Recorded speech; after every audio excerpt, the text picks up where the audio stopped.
a month with the preferred partner plan and be ready for the first heat wave. Visit aircomfortservice.com. Annie Fry, Ryan Wiggins, Brad Ring. That's us. That's right. Gotta love this American ride. What do you want from me? I'm not America's sweetheart. For goodness sake, kid. Keep your voice down. Your father's listening to the radio. I'm not America's sweetheart. This is the Annie Fry Show on 97.1 FM Talk. Katie died more than a year ago.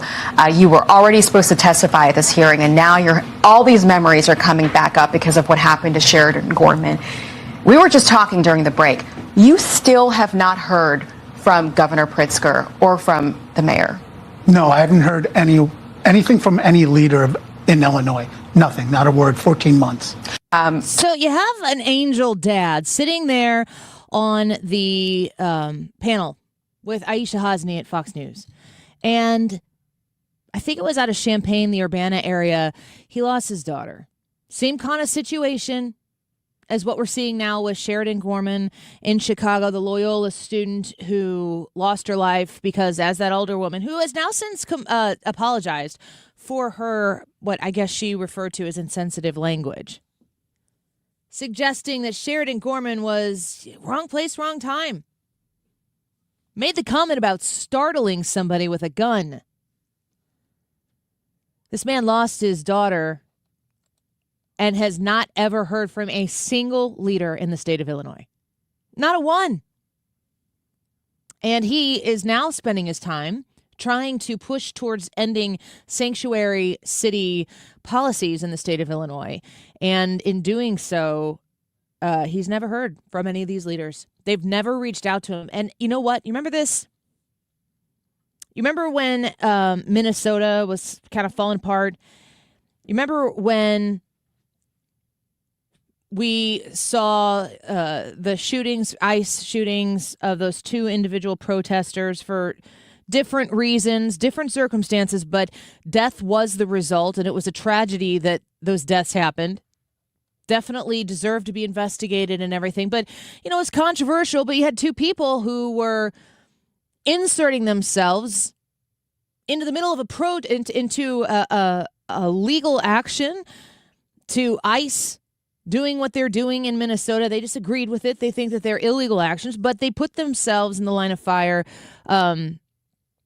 in a way that cost them their lives. And as I said, it was a tragedy. I think that I saw after that happened, I saw a lot of people say, gosh, this isn't good. On both sides of the aisle saying, these people didn't need to die.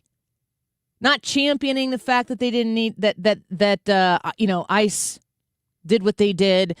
Maybe some people doing that, but I saw both sides of the aisle with the loss of the two protesters in Minnesota. I saw bipartisan sadness and an acknowledgement of a tragedy that a life was lost.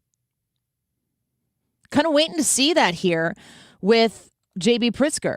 Kind of waiting to see an instance where JB Pritzker is going to come to the forefront and just wrap his arms around Sheridan Gorman's family and say, you know, she won't be forgotten. We're going to remember her. We're going to do something to make sure that what happened to Sheridan Gorman never happens again.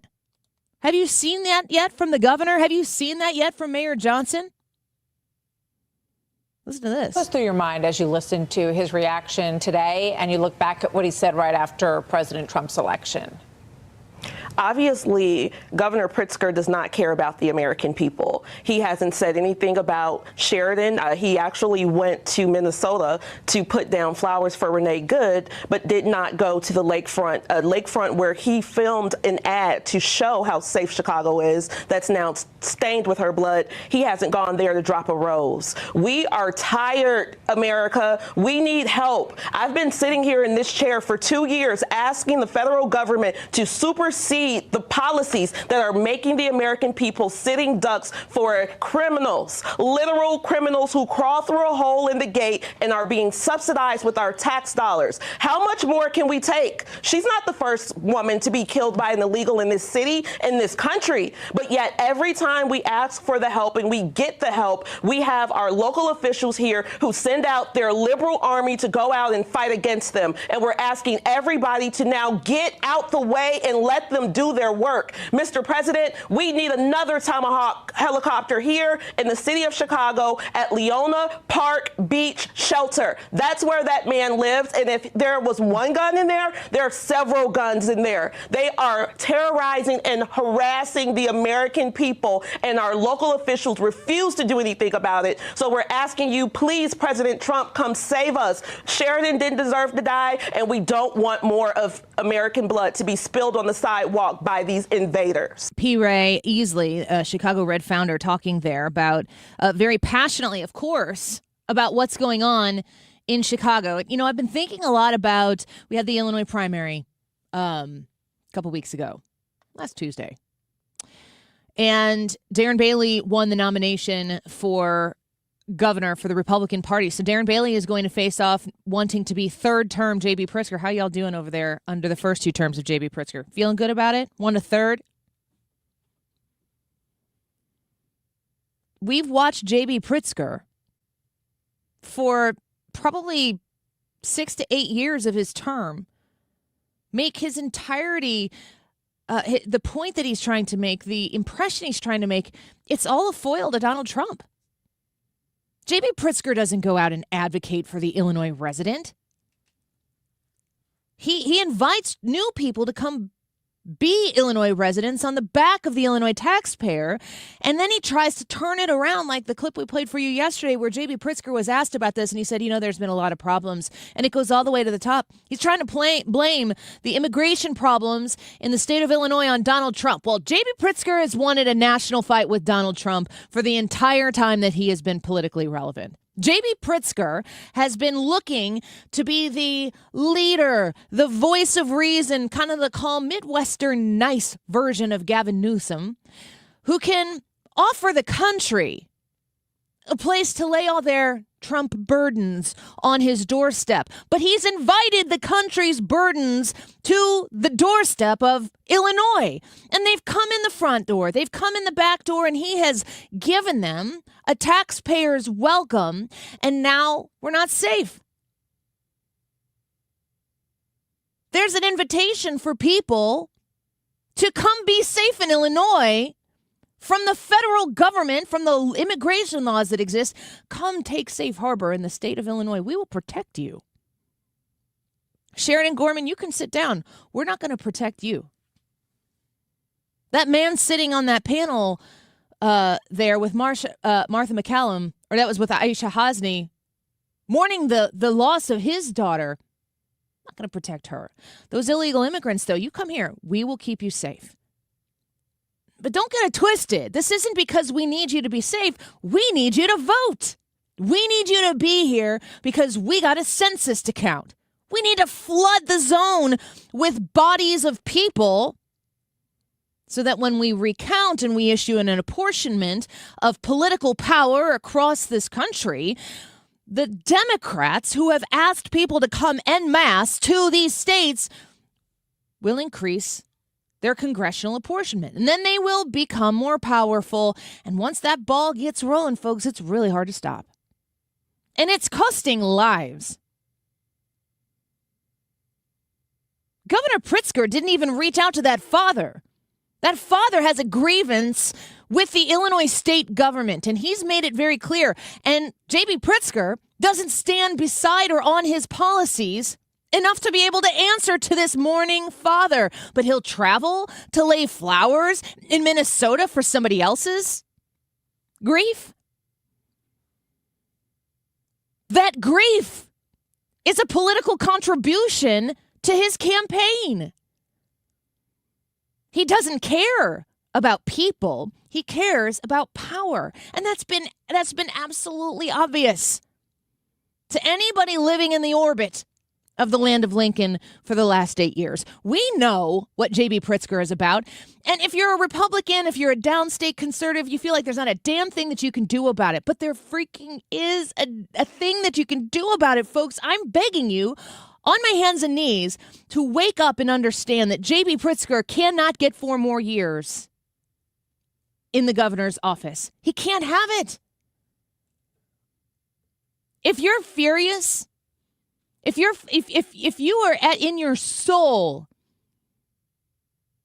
moved to a place where you cannot find sense in how these people are behaving, you cannot find understanding, you can't give yourself the opportunity to stand on the other side of this issue and just try to understand somebody else's perspective, something that you didn't, live, you didn't understand maybe where they came from, but you're interested in it. You want to know what it's like. You want to understand, because there's so great of a lack of sense in how the state is run. You've tried, and it's not working. And every year it gets worse. Every year it gets more expensive. And your friends, they've moved. They've gone to Tennessee. They've moved across the river to Missouri. They've gone to Florida. They've moved to Texas. They've gone to Arkansas. You're still here because your home is the dirt that you're standing on right now, and you want to fight for it, because if you left, what could you bring with you?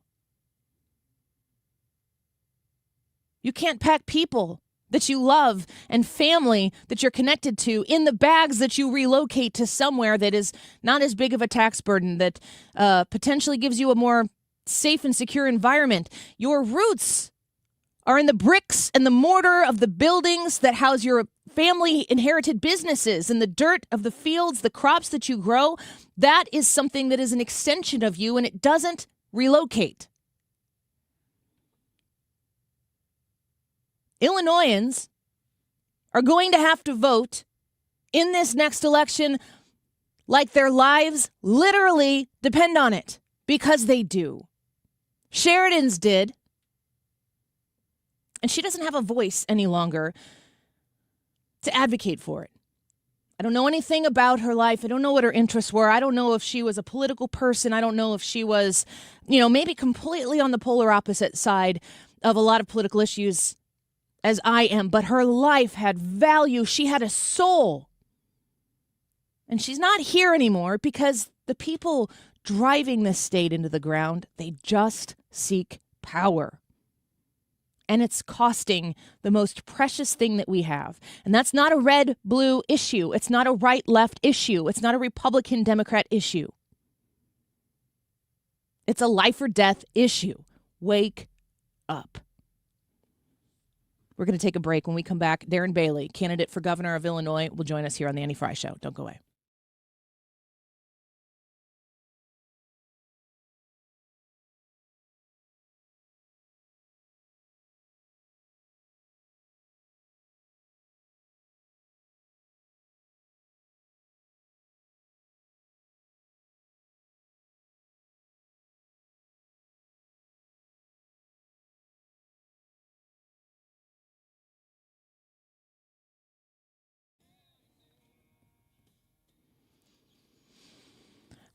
The Retirement Advisory Group, the names, you've heard them many, many times. Thomas Helbig, Bob Kershaw, Tammy Kershaw. These are your people. Once you connect with them, give them a call at 314-993-9494, 314-993-9494.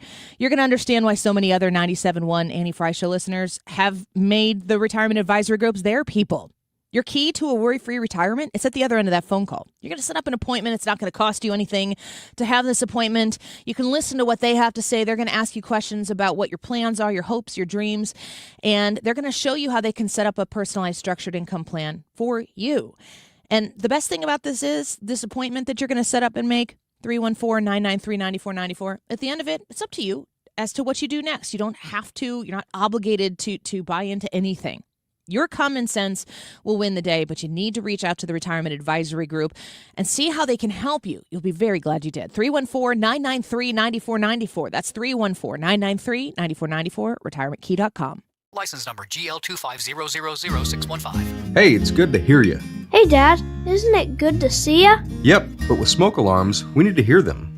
If one alarm is downstairs, you might not hear it upstairs. At school, everyone hears the fire alarm. That's why we install hardwired smoke alarms that all go off together, just like school.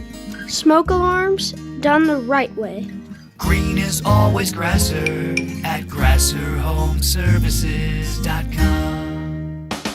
From Fox and Friends, The Brian Kilme Show, and One Nation. This is not going to be a show that you're expecting. An entertaining, inspiring night that brings history to life. Ladies and gentlemen, Brian Kilme! Brian Kilme, Uniting the States Tour. Incredible. I learned so much. I love Brian. Because we do watch him all the time. Saturday, November 21st, The Factory. Get tickets now at thefactorystl.com. Brian Kilme.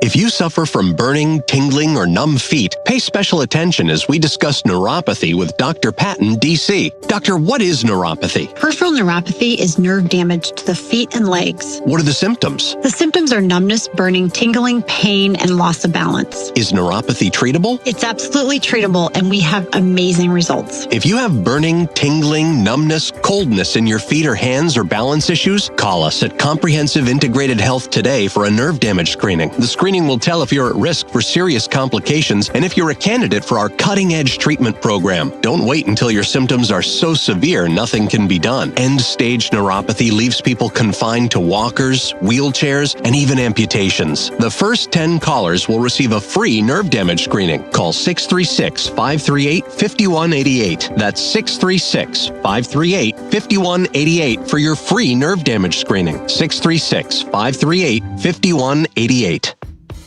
Nothing makes a gathering great like Eggland's best eggs. They're just so delicious with better nutrition, too. For us, it's eggs any style, as long as they're the best. Eggland's best. Better taste, better nutrition, better eggs. You're listening to The Annie Fry Show on 97.1 FM Talk, St. Louis Conservative. I agree, there have been real failures.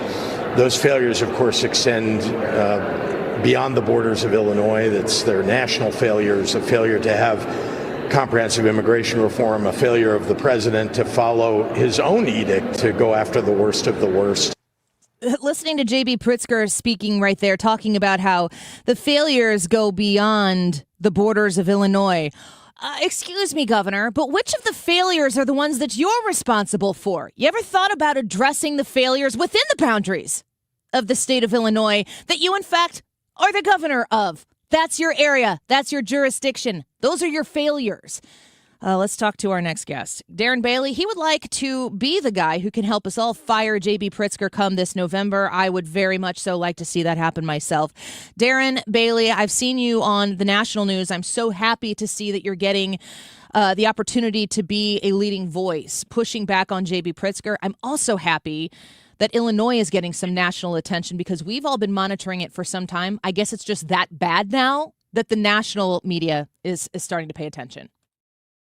Well, it is, Annie, and thank you so much for having me on. As for J.B. Pritzker's comments, I mean, those were right off the heels of making comments on the death of Sheridan Gorman. I mean, this man has lost all sense of reality. And I'll tell you this, the last 3 days, Cindy and I have been up here in the Chicago area. We're actually looking for a place to call home. We're on the south side in Hyde Park right now, and walking in the streets, going into the restaurants, even searching apartment buildings and stuff.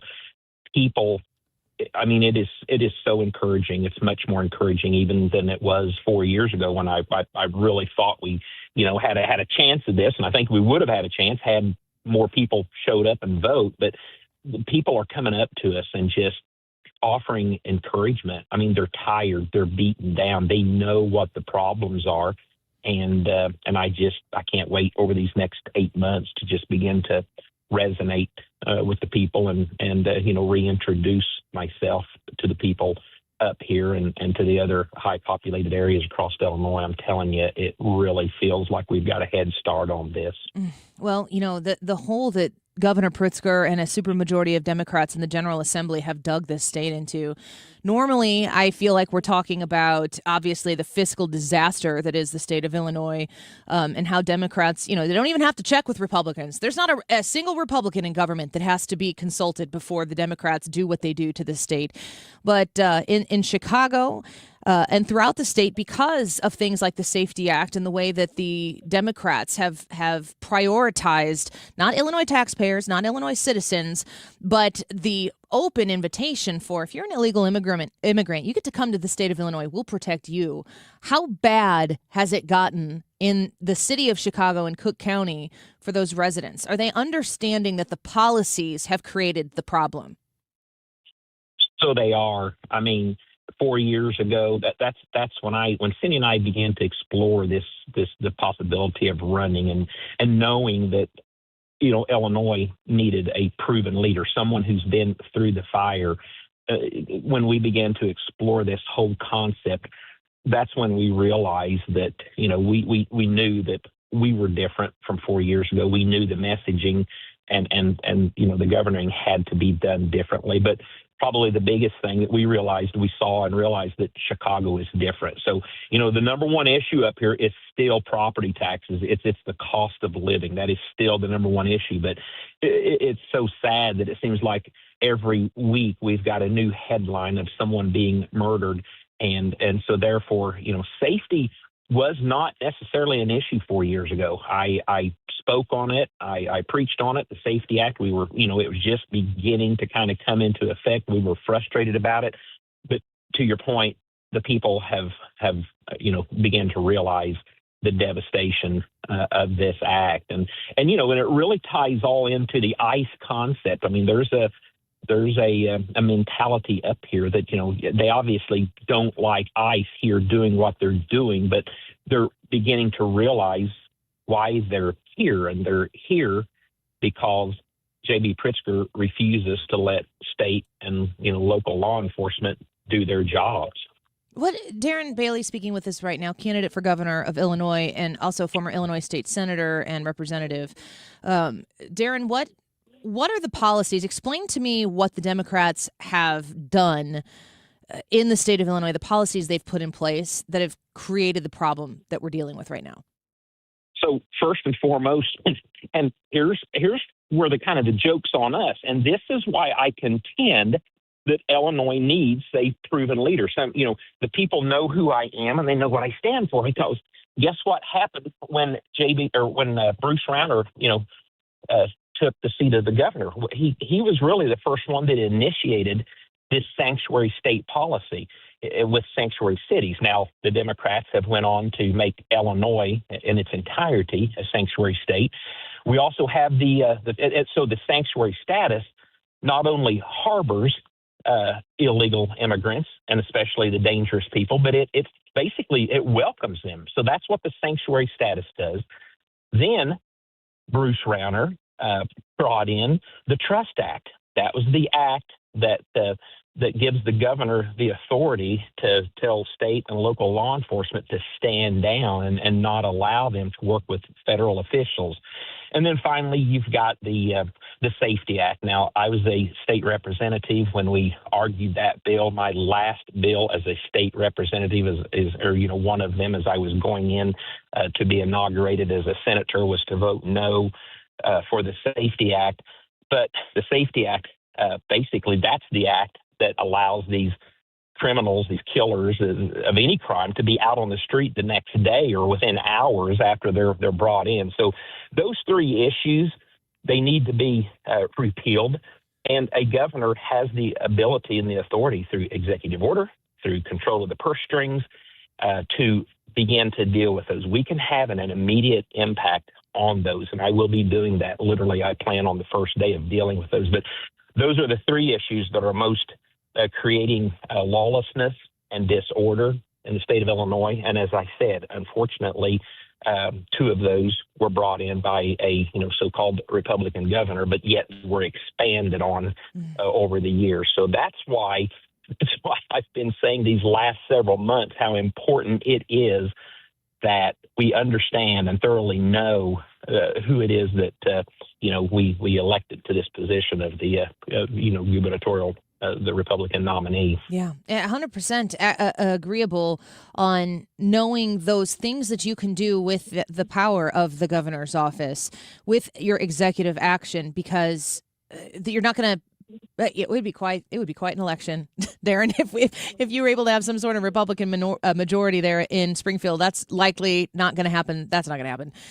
But maybe we could gain a seat or two. There's still things that the governor can do to provide any check and balance in government right now. I think that the people of Illinois on the whole, I think maybe they lean a little bit left of center when you're factoring in all 102 counties that exist. But I don't think the people of Illinois are as far left progressive as the government that represents them. You are the closest thing that we could get to a check and balance, because that majority is not going to switch in Springfield this time around. No, you're exactly right, Annie. And here's the other reality. It's the simple fact that as a state representative and as a state senator, although, many names and faces have changed, at least half of the people are still serving in office that I worked with. And I challenge the people up here, the voters. I challenge them, number one, to find out who their elected state officials are and get engaged with them. And I've also challenged them, and I've had some of this feedback come back. I said, ask your state representative or your state senator if they served with me, what they think of me. And it's just pretty well to a T. They'll admit that I don't agree with Darren, but I respect him because he respected us. So we send shockwaves across this state when we win in November, and they will be at the table, and we will begin the work of getting this straightened out. Illinois just simply needs leadership, not just in our party, but as the state as a whole, common sense leadership. And that's what I think I can bring to the table. And I'm telling you, being up here the last several days, it's amazing. Just people from all walks of life. They recognize me, Cindy and I and others. We're walking up down the streets. We're going, and it is amazing. And I sense that people, they're ready for change. Mm-hmm. So these next 8 months, I'll get to know these people. We will be everywhere. My messaging. Hey, let's face it. Serving as a state rep and a senator and being brought up in Southeast Illinois, we have a certain set of values that we adhere to, and that was my focus. Those values don't change within me, but what we fight for Illinois, those, safety, affordability, and education, that becomes the priority, and that's what I will be sticking with, because at the end of the day, when we sit down at the table and we hash those out, we figure those out, we come up with solutions, and that's going to take some time, because the reality is, yes, we will still be in the minority, if not the super minority, and that's what it's going to take to earn the respect from each other and learn from each other. And that's never been done before. I've heard stories of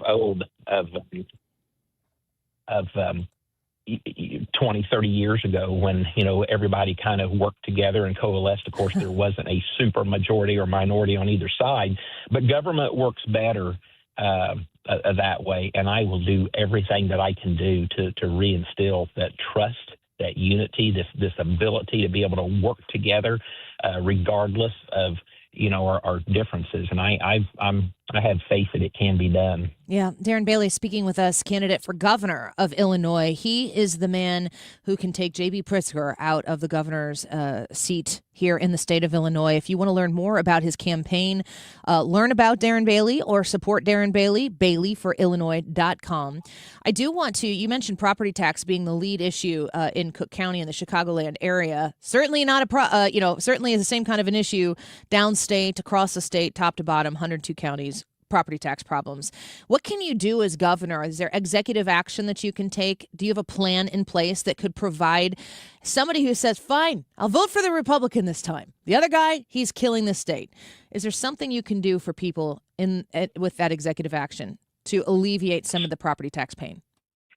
Absolutely. So, Annie, the real solution to many of our problems exists within this $55 billion budget that we have.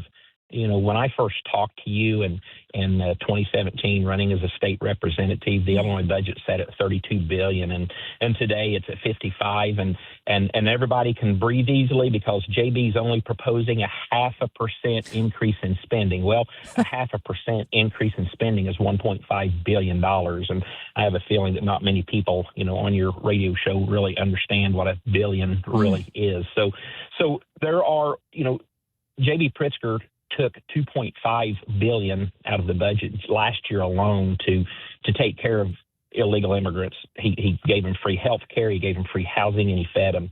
So that's just one. We have to dissect this budget to find out where the money's coming from and where the money's going. But if you just simply take that alone, I mean, our number one, our elders, our veterans, they need more help. They need help. But but if you simply, when we dissect and find this waste, and literally that alone, we can be able to go and work with our public school system and begin to work with them state to school so that we can start pushing down and work and helping them come up with agreements that they don't raise their levies anymore because they don't have to. So there is money within our budget. We believe that we'll leave that alone. We'll take care of that first, but then use that excess waste. And I said it 4 years ago. I believe that excess waste to be in excess of $10 billion and just making some cut out of some of the nonsense. Because let's face it, for the last 7 years that JB's been governor, every time there's an issue, he just throws money at it. Schools, here's more money. Mental health, here's more money. So we find all that, cut it back, and then yes, there have been some past bills that have been submitted by state reps and state senators that I'm going to use as a blueprint to begin to work with schools, begin to work with townships, municipalities, to offer some of this waste and excess that we come up with that will replace their need to continue raising levies and raising property taxes. And that's the first step. And then just helping people, educating them, as I've been able to do, to help them understand that, guys, it's time we live within our means. Yes, we want new gyms, we want new stuff all the time, but for a while, let's get healthy and let's get our budget turned around where we're like Indiana and we don't have to be worried about losing sports teams. We don't have to worry about businesses. We don't have to worry about State Farm moving their headquarters out of state, that everyone wants to move to Illinois because it is a business destination state, but unfortunately nobody can afford to be here. Yeah. Darren Bailey speaking with us right now, candidate for governor of Illinois, the Republican looking to defeat JB Pritzker in November. BaileyforIllinois.com is where you can learn about him, and I ask you to support him. He is our hope for a better tomorrow here in the state of Illinois. I keep saying vote like your life depends on it, because it does. Before we let you go, I want to give you the opportunity to talk about the idea of fraud. That is something that is it's of huge interest to me, to our listeners, because we're watching what's being uncovered in Minnesota. We're seeing what's being exposed in California. And I feel like we probably could lead the league in fraud in this state. Do you know that fraud exists in the state of Illinois? Is it as bad as it might be other places? I think it's worse than we have any idea. Yesterday, I had a sit-down interview with Laura Trump. That will be aired, I think she said this coming Saturday evening on her show that she has. I think it's on Fox News. And on that interview, that was the first time I have called for a DOJ and FBI audit and investigation into the state of Illinois. So what we know, so you read off my, BaileyforIllinois.com. We also have a blueprint for Illinois.com. So if anybody's always asking, well, what's your plan? We'll go to that. You can take a look at it. And, there are just so many moving parts. I can tell you that when I get ready to plant beans, what I'm going to do step by step. You can't really do that, as a government. I can tell you what my ideals are, and then we have to trust the candidate that we're going to get in there and start doing the work, because what the change that we need to have can take place. But go to blueprintforillinois.com. That'll kind of show my rough plan. But then at the very bottom, it's got a waste tracker. And 2 months ago, when we first rolled this website out, someone across the state discovered that in the last 2 years, over $180 million out of remodeling grants had made their way to JB Pritzker's own hotel here in Chicago. But then here's what else has been discovered. During the entirety of JB, so when you're governor, you have to have a blind trust, all of your business interests. So, think back to Nancy Pelosi, how she got so rich, serving as a rep, because you kind of got the inside baseball. That needs to be illegal, but unfortunately right now it's not. But as a governor, you do have to develop a blind trust to your businesses. So theoretically, you have nothing to do with any of your business. Well, anyway, JB Pritzker owns a healthcare business called Centene. Starts with a C, Centene. Yeah. And over the last 7 years, this company does medical testing, i.e., COVID testing. Over $20 billion of state resources have been funneled to this company since the COVID outbreak. So just wrap your mind around that. Of course, it's in JB Pritzker. Say that number. Say that dollar. Say that dollar amount again. $20 billion of $20 billion. Because see, what a lot of people don't realize when we say the state budget is $56 billion, that's your tax dollars. That's Illinois' share of our state budget. However, federal funding comes in with about another $100+ billion. So actual spending to make Illinois government work and make everything function that's in that 5,000-page document, usually it will come in to $150 to $200 billion. That's the actual cost of government. So during the COVID years, all this money was flowing into the state. And states like Indiana and Missouri and Iowa, they use that money to pay down debt, take care of pensions. And Illinois with JB Pritzker, he spent it. So we have exactly the same financial problems that we had before, but they've compounded. But when JB Pritzker looks at things and he says, with our credit ratings, they're better. Well, they're only better. They look better because they're less of a problem because they are no longer a problem with a $32 billion budget when he started. But now with a $55 billion budget, you can look at some of this debt and say, well, gosh, it's not as much as a percent of the budget as it was before.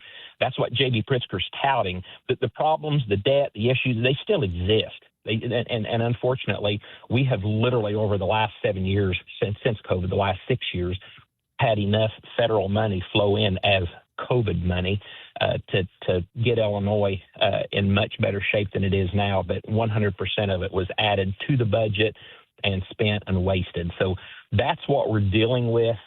It's just like any other business. Anybody's, if you're a family out there and one of the, you've lost a job, well, then we have to make, you just don't give up hope. We make changes. We make, and we begin to spend differently. We begin to look for ways.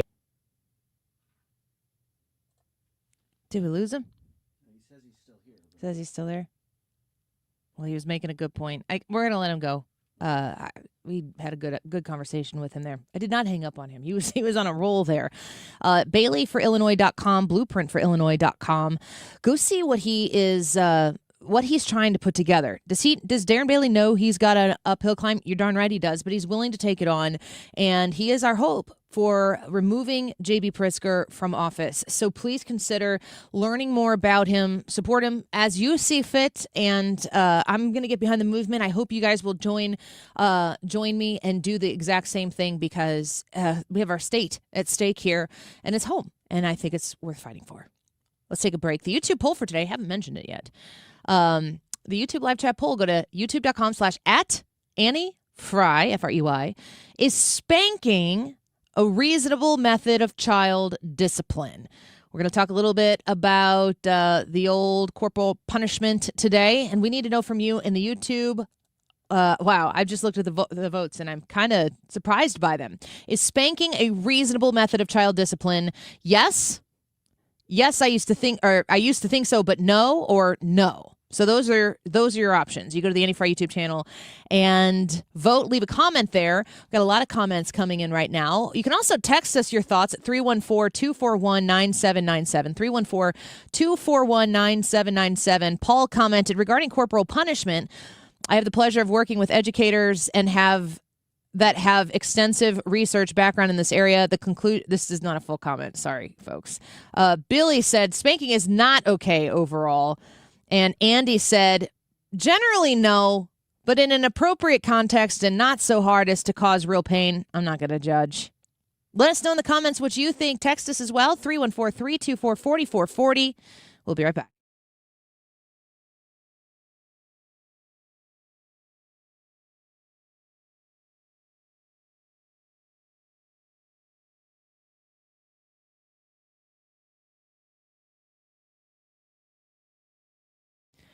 Stewart's American Mortgage. If you haven't contacted Stu yet, I encourage you to do so. You can reach him at 314-324-4440. and ask him about a bagel loan. Stewie's going to help you get a new mortgage, brand new for a new home, or a refinance on the current one you have right now. Even a cash-out refinance. Tap into some of that equity in your home, make an improvement there on your house, take a trip, pay off some debt, whatever it might be. That equity, make it work for you, and use the bagel loan, smartest one out there, because bagel loans, when you go through that process, you don't pay anything in closing costs. No dollars in closing costs. Have you ever gone through and thought, we could refinance a little bit, maybe even bring the mortgage rate down a little bit, and then you realize it's going to cost thousands of dollars to do it, and you're like, am I even saving any money here? Well, with the bagel loan, no closing costs. Stewie takes care of those for you. I've refied twice with Stewie. I can attest to the truth of the matter. There were $0 in closing costs. 314-324-4440. That's 314-324-4440. Google the bagel loan, NMLS number 226715. It's that time of year to refresh those tired, stained, and worn-out carpets for spring. Call Carpet Guy Home Services with deals starting as low as $39.95. Our professional cleaning will bring your carpets back to life. For all your home cleaning services, schedule online at www.callcarpetguy.com. If you're considering an annuity as part of your retirement plan, we need to talk. Hi, I'm Bob Stockdale, Senior Vice President Investments with the ClearPath Wealth Management Group at Stifel, and host of On the Money, Saturday mornings at 11 on 97.1 FM Talk. Annuities can be a useful tool for some retirement investors, but not all annuities are created equal. Every week, we meet clients who own complex annuities that don't suit their needs and, in some cases, actively undermine their retirement plan. Before you purchase an annuity, get a second opinion from the ClearPath Wealth Management Group at Stifel. Requesting a consultation is free of charge. To request a free consultation, contact us at clearpathinvesting.com. That's clearpathinvesting.com, or call us at 636-695-2650. That's clearpathinvesting.com or 636-695-2650. Stifel Nicholas and Company Incorporated, member NYSE and SIPC. Okay, I have some really good news. While we do have the 0% a lot, we do have it on our regular products because you will be unbelievably shocked, especially if you call me and I'll give you the straight up scoop on how much money you can actually save by if you spent $20,000 versus $10,000 on a system. The difference could be as little as, I don't know, let's just say, not to exaggerate, 5 cents. So be careful out there, and always remember your energy savings is based on your house. It is not based on the equipment. So common sense advice and help and guidance. Again, call me, Bart Inman, one easy number, Missouri and Illinois. The easiest, 314-293-2600. Again, one easy number, Missouri and Illinois, 314-293-2600. Or on the internet, that is bartinman.com. That is Bart with a B, Inman with an I.com. God bless. Hey, it's Mark Reardon. If you're nearing retirement or already retired, call my friends Thomas Helbig and Bob Kershaw with the Retirement Advisory Group. They'll show you how linking to the market is much safer than owning the market for your retirement savings. They're the official financial advisors of my show. Go to retirementkey.com. The colder weather is here, and my friends at Hanson's Tree Service want to offer you a 10% winter discount for all tree care scheduled between January and March of next year. Mark Cox here. Call now. Get your spot secured. Also, when it comes to winter plant health care, it's a great time to get one of their arborists over. Have them to prescribe the best treatment options for your trees during the fall and winter season. Tell them you heard Mark Cox talking about it. Schedule your appointment today at hansonstree.com. Today's YouTube live chat poll: is spanking a reasonable method of child discipline? We've got 3 options: yes, yes, I used to think so, or no. So vote on Annie's YouTube page and leave us a comment, or you can text us at 314-241-9797. Ethan will be monitoring those texts, and we might read them on the air. Also, keep listening for your chance to win a pair of tickets to see Kilme at the Factory on November 21st. We've got 2 tickets here that the Factory has given us to give away each day. So keep listening and for your chance to win. The time is 12:47. This time check is sponsored by Jerry Kelly Heating, Air Conditioning, Electrical, and Plumbing. It's time for a $98 AC tune-up. From Fenton to Fairview, 97.1 FM Talk, St. Louis Conservative.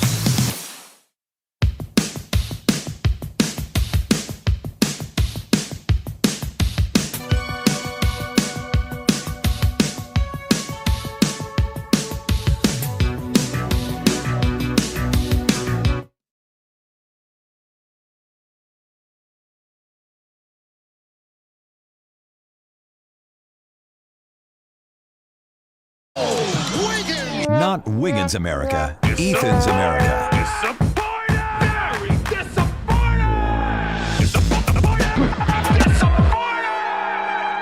Ethan's America. Sad, frowny face for Ethan's America. Sad clown. Sad clown. Yes, indeed. Brought to you by Ethan's Positive Attitude. Yeah. Yeah, we'll roll with that. Sure. This is fun. We like radio. Yeah. And there is reason for positivity because we've made it back to baseball season. Hooray. It is back. Is today opening day for the Today is the start of the season. One game? Just one game. The Yankees and the Giants are going to be playing tonight, and they're playing on Netflix, actually. So if you have Netflix, tune in if you want to watch meaningful baseball games. Watch Judge choke in the clutch. Yeah, true. That might happen. What do we not want to get you started on, Annie? The 8,000 different ways that Major League Baseball has you watching this games. I mean, it makes me so mad. It makes me so mad. It's not just a baseball problem. It's a sports problem. It's the only problem I have because I don't seek other things out. I will always and forever rage at Apple TV having 700 and 701. Wasn't that what it was? Is this 705? 699 and 700. Oh God. That's the part that made it the worst too. Is that you thought he's two away. Okay, I know it's on Apple TV. You know, do I need to get the free trial and it's just a money grab. Or should I just take the chance and just assume he's not going to do it tonight? And he did it. Oh, my gosh. And, yeah, I didn't get to watch it live either. Shame on them in my strongest, sternest mom voice. Anyway. I tell you what, it probably was a lesson learned for a lot of people, though, saying, all right, well, I guess I need to get Apple TV baseball. False, because that will never, ever happen again. Yeah. That's true. It was the moment. Mom, don't yell at me, okay? I'm not the one that made this encouraging decision. people to buy it. All right, fine. Jeez, gosh. Whatever. I'll go to my room. I'll think about what I did. You would be so lucky. He's like, please send me to my room. A new report found that the average cost of an MLB game for a family of four in 2026 is, any guesses? Any guesses? Anyone? Average cost. Average cost. Family of four. $500. Annie? $425. $225.90. I was thinking $50 tickets, but I guess you're buying some cheaper tickets. And that's assuming you're able to, it says, avoid the team shop. So and the parking.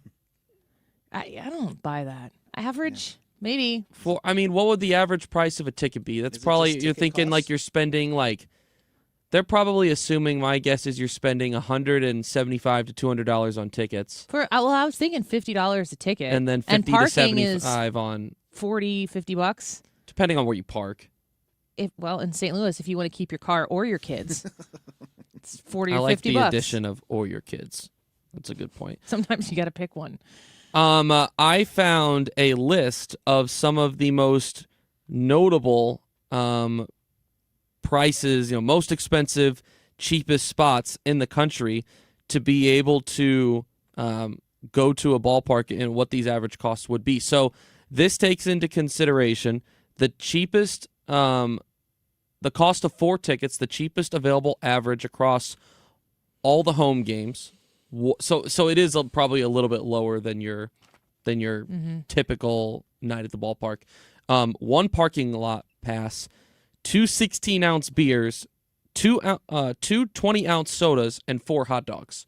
So it's taken into consideration a lot of food and stuff as well. Any guesses on the most expensive spot for a night at the ballpark in America? In America? It's not Toronto. Well, in Major League Baseball, I should say. Toronto, no. It's not Toronto. I'm going to say Yankee Stadium. No, it is actually Los Angeles. It's the Los Angeles Dodgers. The Los Angeles Dodgers, the most expensive, $413 for a night at the ballpark, assuming it's a family of 4 going. And like I said, I would assume all of these are more on the lower end. But the Los Angeles Dodgers, $413, which that's still cheaper than what you said would be for an average night at the ballpark. We're talking about dynamic pricing. Right. No, that is a good point. Following that up is the Boston Red Sox. That comes in at $373. This one makes absolutely zero sense to me.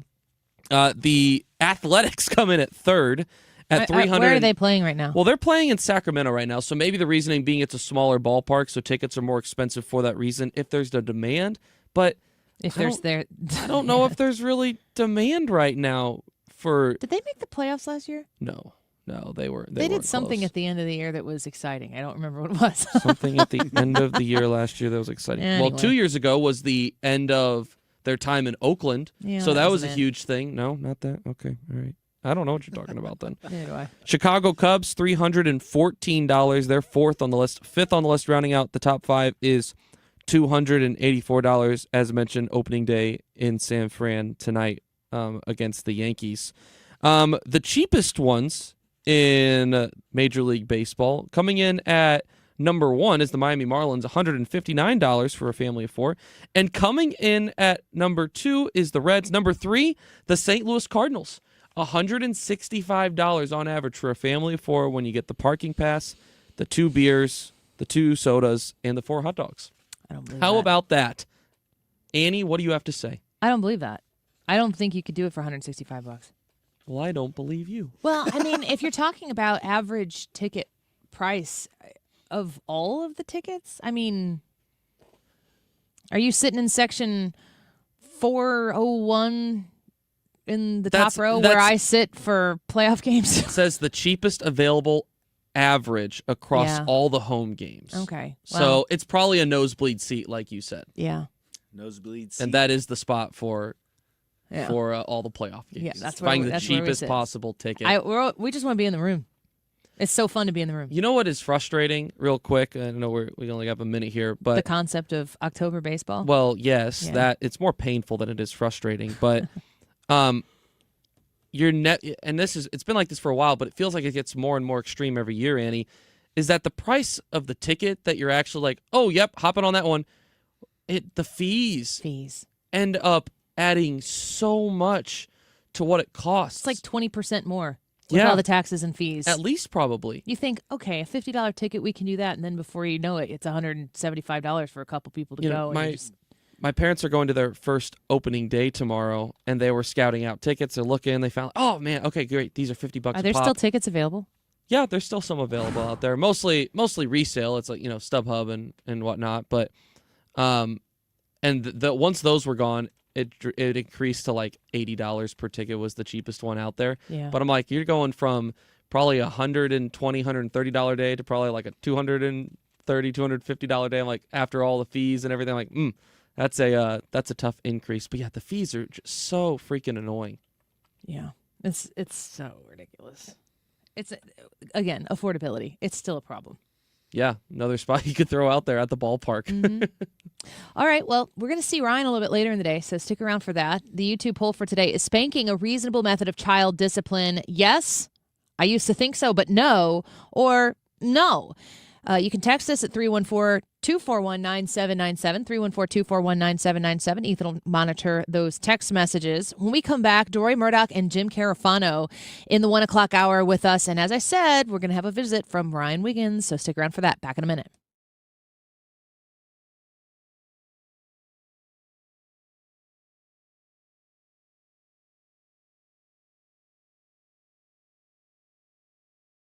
Insurance companies is because some of them act like bullies. I'm John Morgan of Morgan & Morgan. I've been dealing with these creatures my whole career. Whether it's a workers' comp claim, an auto accident, or a nursing home or medical mishap, the playbook is often the same: deny and delay.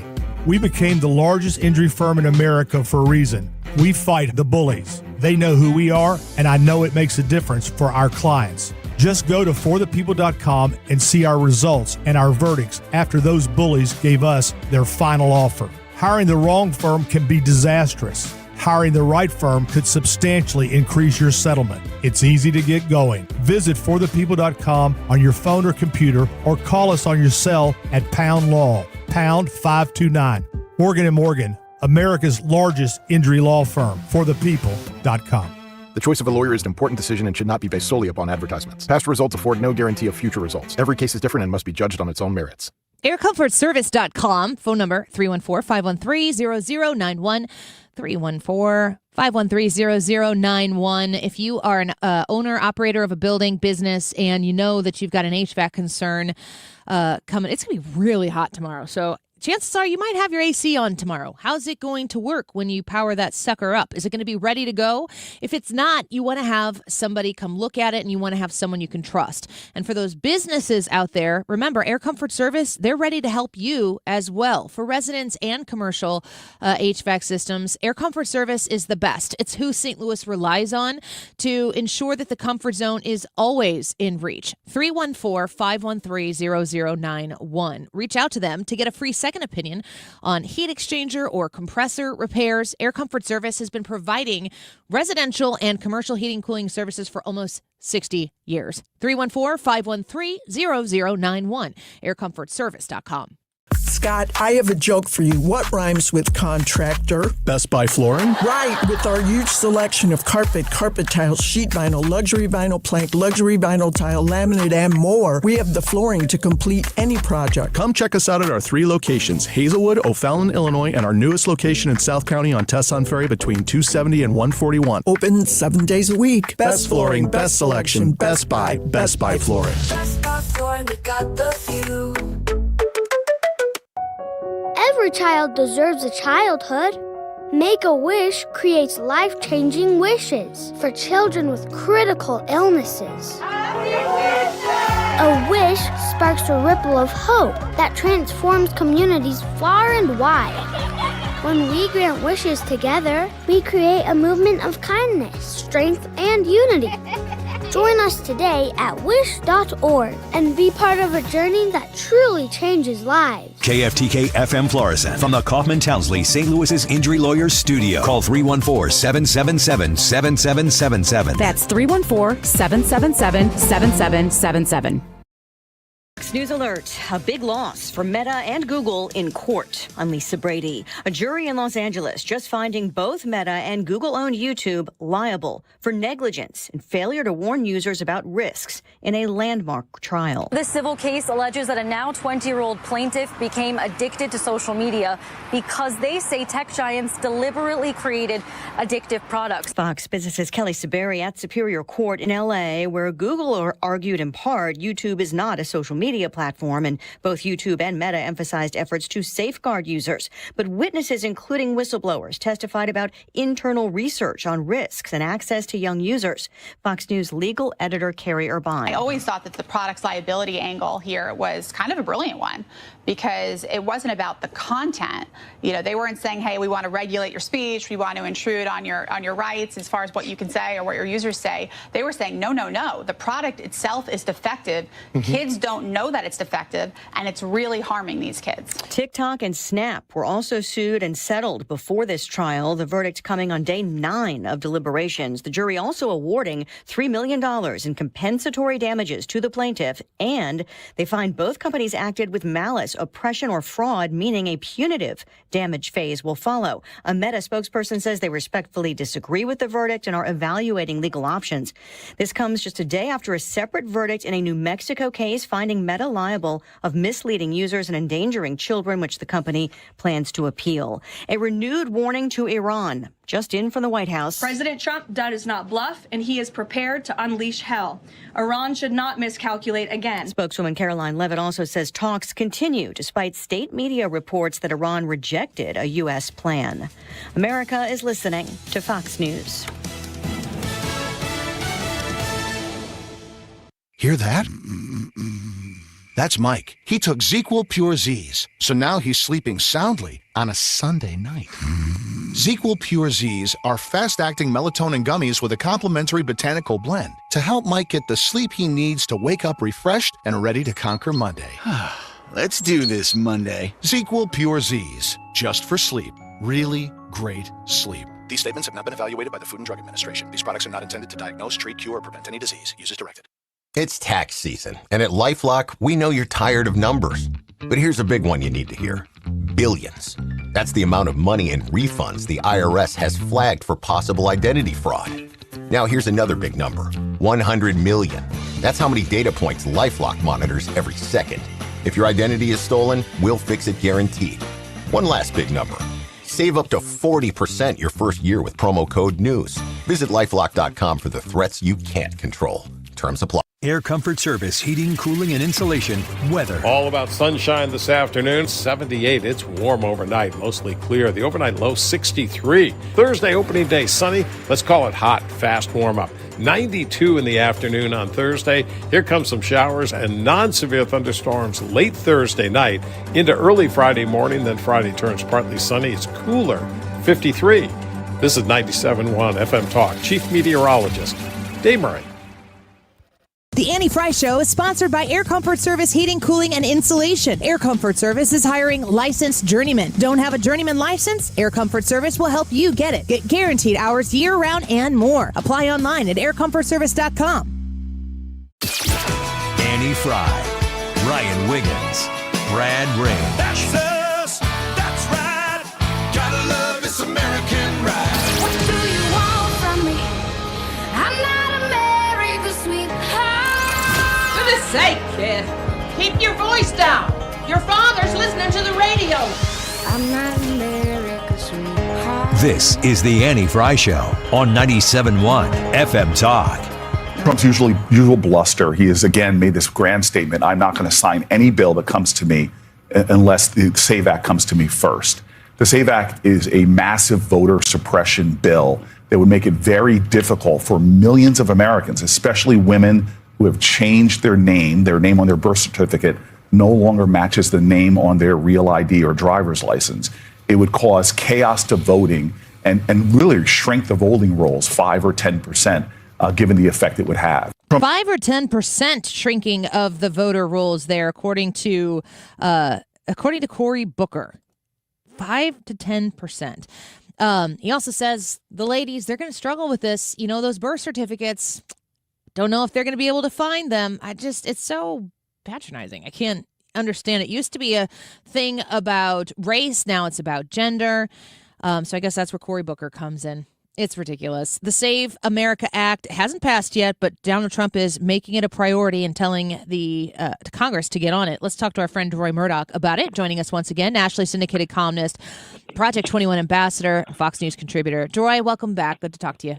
Andy, great to talk to you again. So we still, we talk week to week, still haven't passed the Save America Act. Mm-hmm. It still seems to be a priority of President Trump and a majority of the Republicans, yet here we are. Here we are again, yeah. Well, we're still hoping this thing will go through. I guess the Senate's talking about it. I don't believe they're quite at the level of a full-blown talking filibuster. It's more like just debating it without any limits. So it's not exactly a talking filibuster. It's sort of some kind of a hybrid, I suppose. But, again, the Democrats, despite all this extra time on the floor to talk about this, are not coming up with any believable, credible issues or objections on this. You mentioned that the recording of Cory Booker saying that if the SAVE Act passed, it would reduce the number of people voting by 5 to 10%. If it's 10%, 174 million people voted in the 2024 presidential election. So we're talking 17.4 million if that's the case for 10%.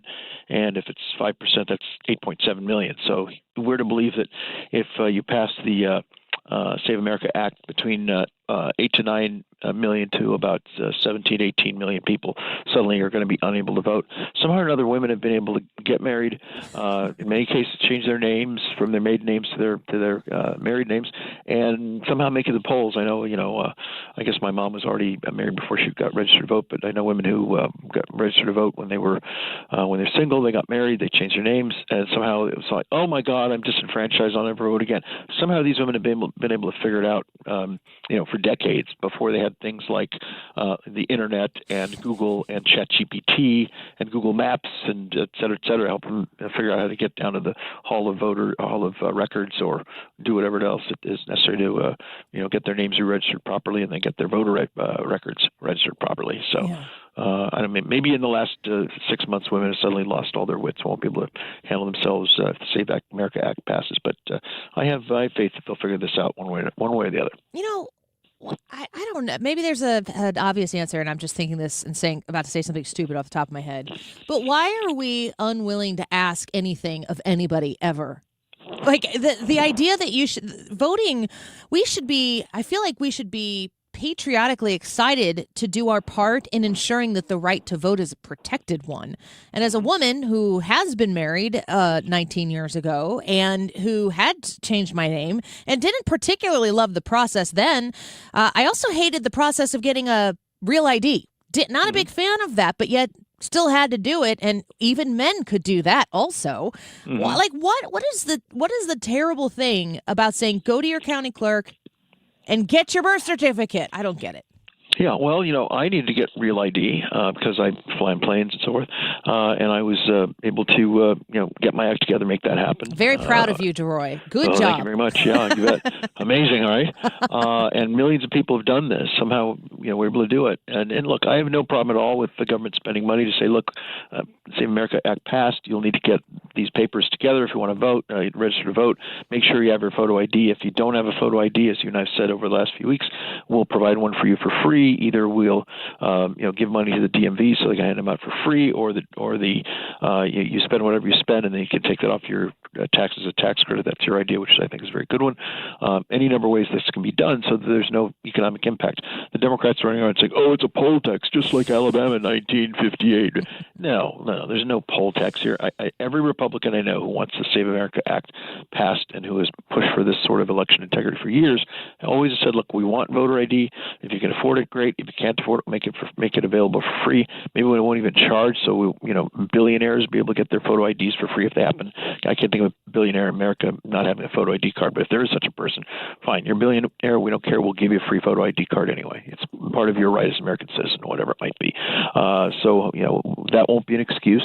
And then if you need a birth certificate, same thing. If you need to go to your go on VitalCheck, VitalCheck, vitalcheck.com. You can get your birth certificate online from 45 different states. And for the 5 states that don't participate, you can go on their own individual state websites based on where you're born. And if you're from one of those 5 states, you can order your birth certificate online, pay with a credit card, and guess what? They will mail it to you. Or if you need it in a hurry, they will send it to you Federal Express or UPS, whatever it is. So the whole idea that you've got to drop everything that you're doing and fly back to your mom and dad's house and then spend the whole afternoon crawling through the attic or the basement trying to find your birth certificate, next to your bronze baby shoes and your old crayon drawings that used to be on the refrigerator door. That's ridiculous. That's nonsense. Left-wing propaganda. All you have to do is go online, order your birth certificate if you need it in order to register. If you're already registered to vote, you don't have to worry about that because all that's already been taken care of. And if you happen to have a passport or real ID, that shows that you're born in America or that you're a citizen, and you can get registered to vote that way. So all of these objections Democrats are raising are vacuous, absurd, and in many cases, unfortunately, racist and sexist to boot. Yeah. Deroy Murdock speaking with us right now here on the Annie Fry Show. I'm reading your article here in the Daily Signal. Save America can fix broken absentee ballots. The language around voting and mail-in ballots and absentee voting, it's all been kind of conflated together, and then whoever is having the conversation gets to control the definition of these words, and it's the conflation is caused to confuse. Do you want to separate some of these terms for us so that we can understand what it is we're talking about? Absolutely. Well, when we talk about mass mail-in ballots, that's pretty much what has happened in too many states, California, Nevada, New Jersey, and Vermont among them, where they just send ballots out to everybody who's on the voter rolls, whether these people have voted in the last 1, 2, 3, 4, 5 elections, whether these people have packed up and moved away, whether they're dead. And these ballots all just get blasted out like they're coming out of a fire hose or like confetti on New Year's Eve when the ball drops. Legitimate voters get those ballots, but guess what? A lot of non-legitimate voters get those ballots. This is in Nevada. Back in August of 2020, the Las Vegas Review-Journal reported that Clark County sent ballots all across greater Las Vegas willy-nilly, and it turned out that 2,358 people on the state's active rolls were deceased. These are 2,358 dead people, okay? Now, hopefully those ballots were collected and discarded or torn up or whatever, but you never know. Out of 2,358 people, how many people say, well, I'm sure Grandpa would have voted for this person, or Grandma was a big fan of such and such, so we'll fill out her ballot and drop it in the mail, and then all of a sudden Grandma gets to keep voting, voting, or grandpa keeps voting, or whatever. Or it could be living people who've moved from Nevada and now they're living in Texas or Florida or Illinois or Missouri or wherever it might be, and you have to keep voting in Nevada. I've got a friend who lives here in New York who's been in New York City for about 5 or 6 years or so, maybe 7, and she tells me every time that there's an election, her parents call and say, "Hey, we just got your mail-in ballot at home, honey. What would you like us to do with it?" And she's honest. She says, "We'll tear it up or throw it away." But other people would say, "Hey, fill it out for candidate so-and-so, drop it in the mail," and that person then can vote in Nevada by mass mail-in ballot, and then turn around and vote in New York too, and vote twice for whoever that candidate supports if that person is dishonest. So this is a big problem. Now, what the Save America Act would do is move away from that model of just sending out ballots all over and go back to what we used to do with absentee ballots, which is you can apply for an absentee ballot if you have an excuse. The excuse could be, I'm in the military, I'm stationed overseas, or I'm an American diplomat in an embassy in a foreign country, or I'm a student, I'm from Nevada, but I'm going to school in Texas, so please send me my absentee ballot, or I'm injured, I'm in a wheelchair, I can't move, please send me an absentee ballot, or, I'm mobile, but I'm going to be out of town for a conference, so please send me my absentee ballot. I'll vote that way. So that narrows it down to people who have a real reason not to show up at the polls. If you don't have all these ballots flying around, unattached to people who actually should be getting them, you reduce the potential for fraud and, frankly, the potential just for incompetence or for screw-ups. If you don't just have all these ballots flying around all over, and you narrow that down to people who, like we did before COVID, have a real reason why they can't show up at the polls, and then therefore they use absentee ballots. Yeah, I think that the absentee ballot portion conflated with the understanding of mail-in ballots. There's a local news station here, and I just have to pick on them right now, put up this post that said, "Trump votes by mail-in Florida special election despite push to limit practice." I'm mostly offended by the way the headline was written because it's ridiculous. But the idea that the president of the United States would submit a ballot differently than the rest of us who would walk into a polling place. We get the pictures and the photos, generally speaking, when they go to vote for themselves. But an absentee ballot is different than what the Democrats have done to our election system. And you've got, I don't understand actual media outlets willfully trying to mess the whole thing up and confuse people. Oh, you think the media sometimes try to twist things and I hear myself, Deroy. I hear what I'm saying out loud. I just don't sometimes have to say it out loud to remind myself. Yeah, but you're right. This is exactly the Save America Act will allow this. If you are, if you're registered to vote in Florida and you work in Washington D.C.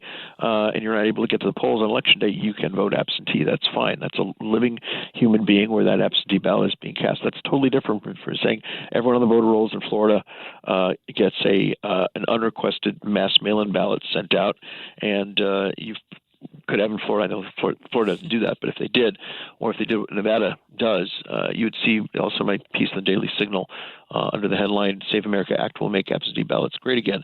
There's a very sad and disgusting, horrible picture of all these mail-in ballots sitting in the trash. And as a result of what they did in 2020 in Nevada, and I think they're still following this practice, I believe, which is just sending the ballots out to everybody on the voter rolls. And so if you're in an apartment building, all these ballots pile up for some people who've moved away, or they're in, another part of the city or another part of the another state, or they're dead or whatever. And all these ballots pile up, and people just pick them up and throw them in the garbage. There's a picture of 2 mail-in ballots sitting in the trash with crumpled up newspapers and some, soda cans or whatever else it is. People died face down in the sands of Iwo Jima and in Omaha Beach to protect our right to vote and to pick our own leaders and be a self-governing people. This is one of the core principles that separates us from so many other countries. And the Democrats have turned ballots from something sacred into something literally in the garbage. This is disgusting and stomach-turning. You can see the picture of this in my piece, and I think it will horrify people. And this is what the Save America Act is trying to do, which is to take what the Democrats have turned ballots into, which is basically trash, and turn them back into what they should be, which is something honorable and special and valuable and sacred. Well, God willing, we can get our act together and get this done, the Save America Act. Thank you for being with us again, Deroy. Always good to have you on the show. My pleasure. Thanks a lot, Annie. Take care. Bye-bye. Yeah, I'm sorry, Fox 2 Now. Your Facebook post here says President Trump, an outspoken critic of voting by mail, who called it, quote, mail-in cheating, which is kind of funny, on Monday, voted by mail ahead of a special election in Florida on Tuesday. Does our local news not understand there are different types of mail-in voting? Don't you get it? Absentee voting? You understand absentee voting? You understand what happened to our election system during COVID? And the difference between absentee ballot voting, as we just heard there from Deroy Murdock, don't you understand? I mean, honestly, guys, I don't know if the person who wrote this understands that. It's very likely that they don't understand it. They don't understand the difference between applying for and receiving an absentee ballot and everybody getting ballots so that you can mail them in and they can be dropped off. So I had to comment. I commented on their post. I said absentee voting is not the same as mail-in voting 40 days before an election and weeks after. Somebody replied, as a mailman, it's still mailed out. I cannot argue with that, Mr. Mailman. That is true. You got me there. Then another person says, semantics still has to be mailed. I said, LOL, no. That was just, I didn't have enough patience. Another person says, did he vote in person? Yes or no? Guys, listen to me, please, I implore you know what you're talking about. There are different kinds of mail-in voting, and there are certain kinds of mail-in voting that have been put into the system so that it's easier to manipulate the system or to manipulate the votes of people who wouldn't normally go vote, so they go and harvest all these ballots from people, help them fill them out, and turn them in. Mark comments on the reply, lots of stupid people love your show. I didn't even comment from my show page. Facebook, Mark. Love you back. I could go on. I'm not going to be that person who reads the comment section on the air, at least anymore. I've reached my limit on that. Come on, Fox 2. You got this. We can do this together. Let's go. Let's take a break. Jim Carafano, excited to talk to him at 1:30. Is peace on the horizon in the Middle East of some sort? Got Saudi Arabia saying, keep going. Not time to throw in the towel yet, among a couple other countries. What's the status? If anybody knows, it's Jim Carafano, and he'll be with us in about 10 minutes. Don't go away.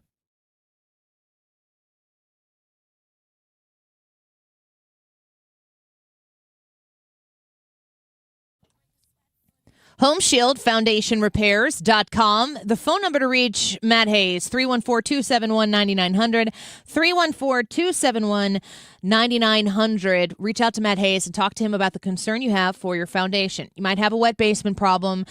You might have noticed some cracks in the walls, and you know that means that your home has, what's the word they use, settled a little bit? A little settling in an old home might be expected, but are you looking at something worse than that? Was it sudden? Maybe it was something that you hadn't noticed before, but now that you're looking into it, you realize it's a much bigger deal than you first thought. With Peering, they can come in and better than the rest here in St. Louis. Home Shield Foundation Repair can solve this problem, and they go beyond the normal way to fix this to ensure that you have the best solution for the settling in your home, the uneven nature of your foundation. They'll fix it, and it's going to last. 314-271-9900. Call Matt Hayes online at HomeshieldFoundationRepairs.com. Your home is your sanctuary. Get the peace of mind you deserve with a free estimate on a Generac home standby generator from Generator Supercenter. They're the nation's #1 Generac generator dealer. With expert installation and 24-hour monitoring, Generator Supercenter won't leave you in the dark. Financing is available. Take control of your power today with Generator Supercenter of St. Louis. Call 314-499-2020. That's 499-2020 or GeneratorSuperCenterofStLouis.com. That's GeneratorSuperCenterofStLouis.com. The ACA Market Plan has just announced significant increases on their monthly premiums for 2026, with deductibles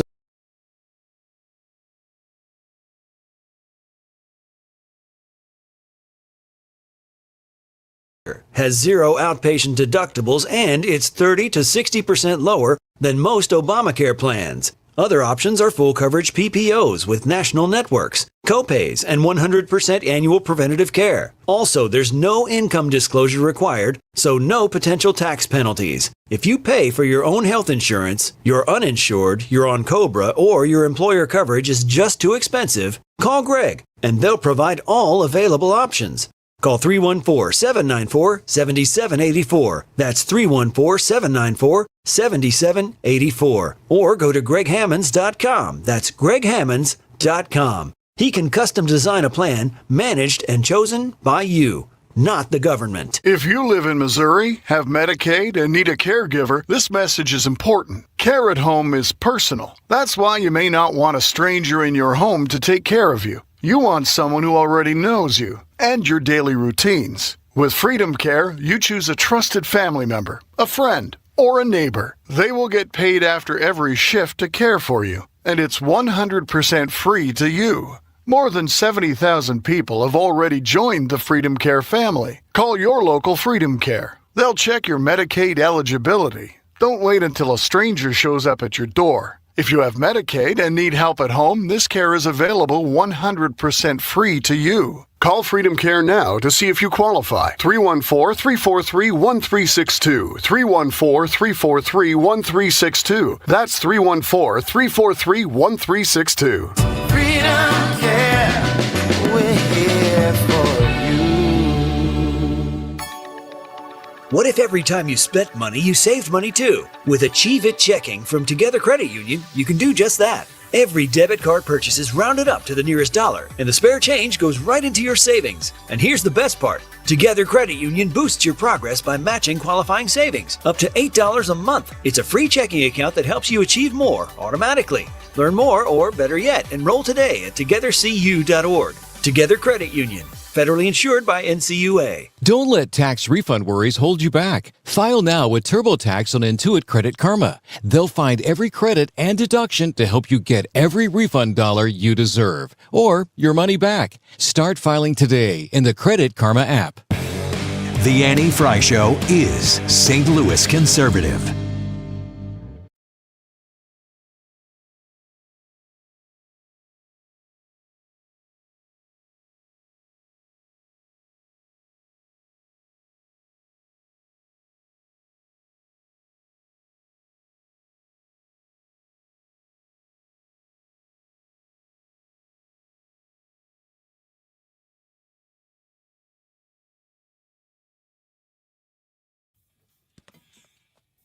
All right, a YouTube poll today that doesn't really have to do with the news. It's kind of hard to ask the same questions like, do you trust Trump? Do you think Trump's going to end the war? Do you think that we're going to be Should we peace? be in Iran? Should we? Yeah.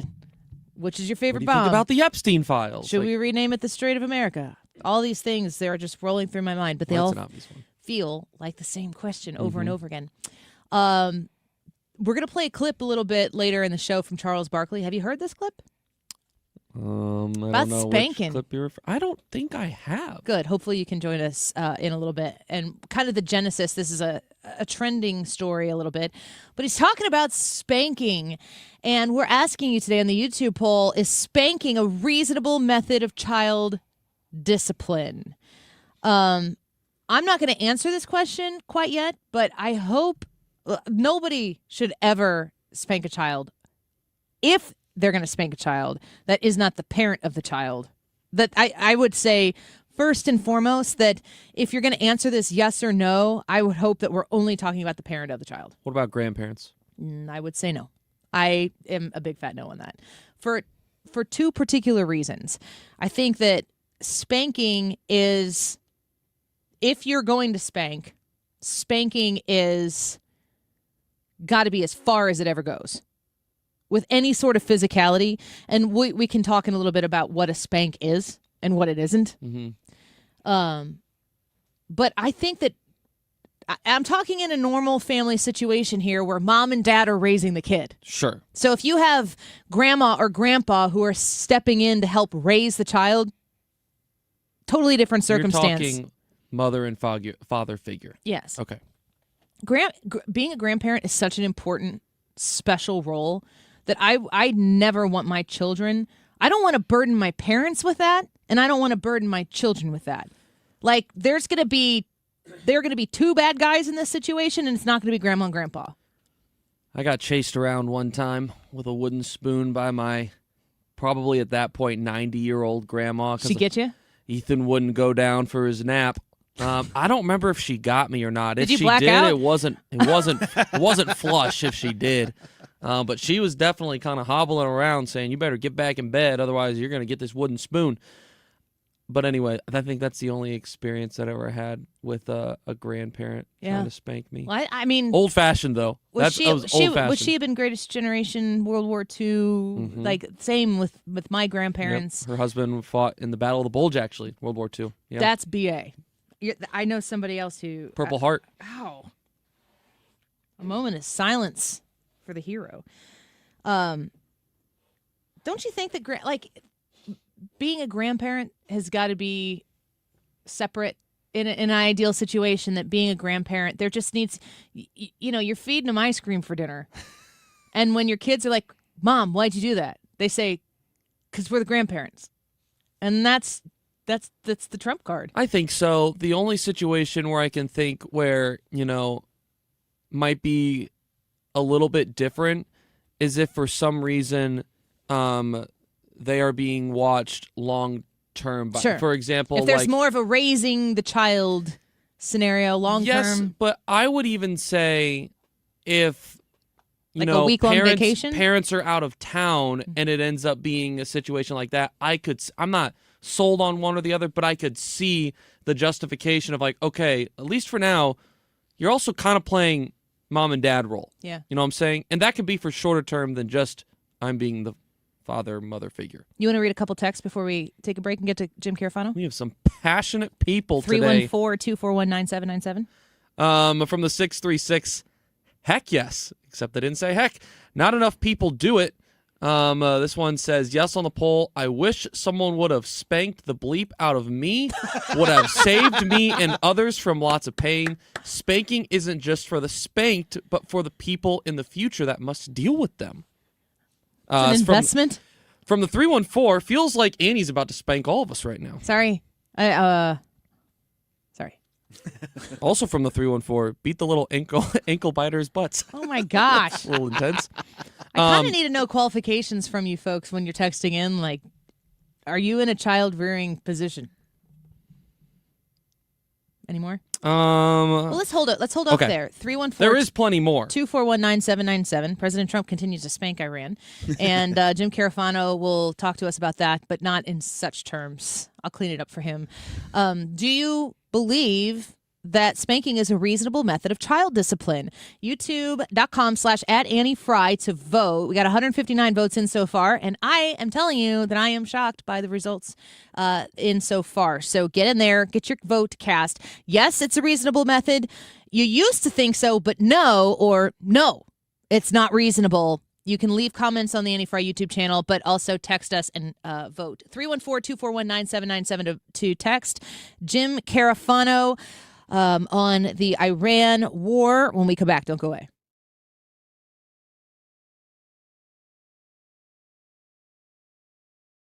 There's no championship league for small business owners, but if there was, you'd be at the top of the standings. Because going pro with Lenovo Pro means you've got the winning formation, one-on-one advice, IT solutions, and customized hardware powered by Intel Core Ultra processors help you stay ahead of the competition. Business goes pro with Lenovo Pro.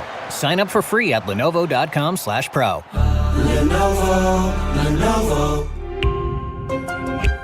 Finding great candidates to hire can be like, well, trying to find a needle in a haystack, but not with ZipRecruiter. Its powerful technology actively finds and invites qualified candidates to apply to your job. So while other companies might deliver a lot of hay, ZipRecruiter finds you the needle in the haystack. See why 4 out of 5 employers who post a job on ZipRecruiter get a quality candidate within the first day. Try ZipRecruiter for free at ZipRecruiter.com/free. That's ZipRecruiter.com/free. ZipRecruiter. This is Congressman Bob Onder. Tax season is here, and Missouri families are already seeing the real impact of the Working Families Tax Cut Act. House Republicans are delivering real results for hardworking Missourians. According to the Council of Economic Advisors, the bill is projected to raise wages in Missouri by about $3,000 to $6,000 over the next 4 years. That's more money for groceries, gas, and greater security for your family's future. In Congress, I'm working to protect working families, strengthen our economy, and ensure you are keeping more of your hard-earned money.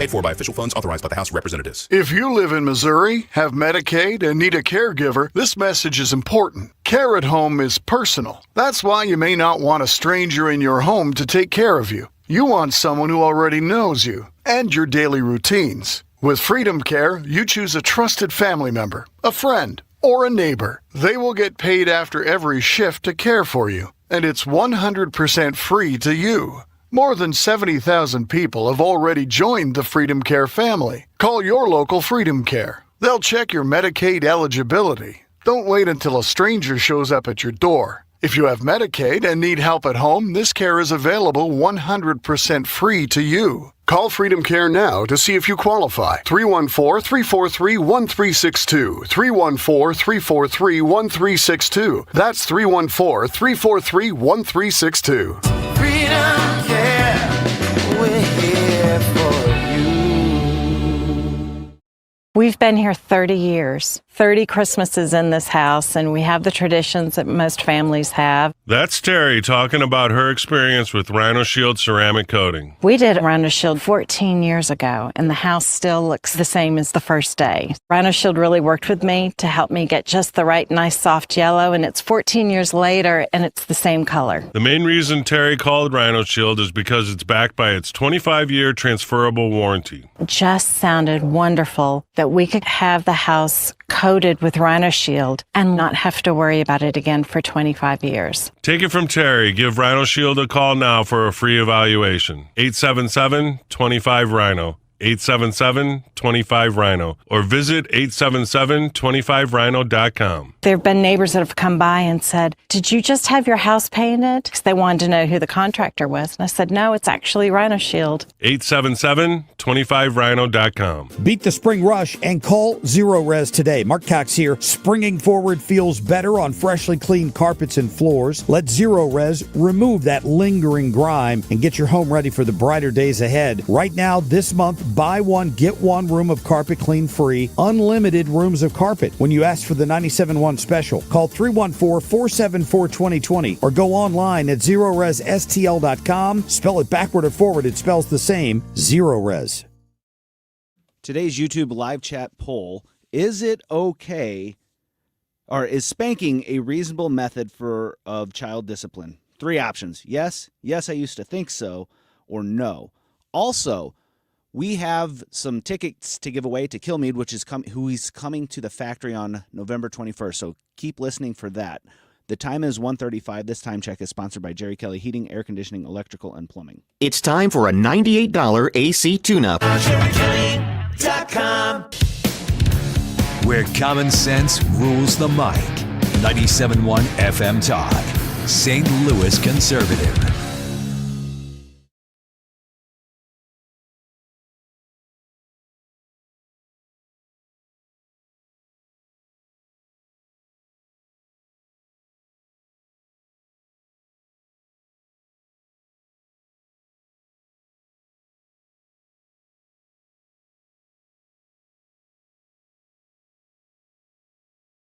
Egypt, Pakistan, and Turkey are reportedly leading mediations as Gulf countries come under continued Iranian attack. Tuesday, President Trump said Iran had given him a present worth a tremendous amount of money. He didn't elaborate on what the gift was, but said it's a sign they're dealing with the right people. As the framework for current negotiations is ongoing, here's what President Trump had to say.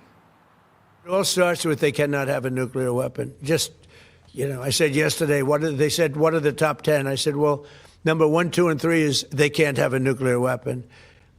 And they're not going to have a nuclear weapon. And we're talking about that. And I don't want to say in advance, but they've agreed they will never have a nuclear weapon. President Trump from the White House reiterating nuclear weapon not happening for Iran. We have decided on that, certainly. Are they in talks that are going to result in some sort of official ceasefire, a peace agreement of some sort? Sounds like we're closer than maybe we were at this time last week. Let's ask our friend Jim Carafano, senior counselor to the president and E.W. Richardson Fellow for International Engagement at the Heritage Foundation. Jim, welcome back. Good to have you with us. Good to be with you. What are your thoughts on the progress right here? There's a lot of words swirling around and, people, of course, want this thing to be over. Are we anywhere close to the end of the bombings? I don't care. Look, I mean, that's Fair a enough. flippant answer, but the reality is we have achieved our military objectives. So we have already won. If you think about the things that make Iran a threat to U.S. interests and a threat to regional stability, the nuclear program's been obliterated. I mean, they can trade it away or not. It literally doesn't exist anymore. So, it's kind of as we say in French, a fait accompli. The ballistic missile program has been completely decimated.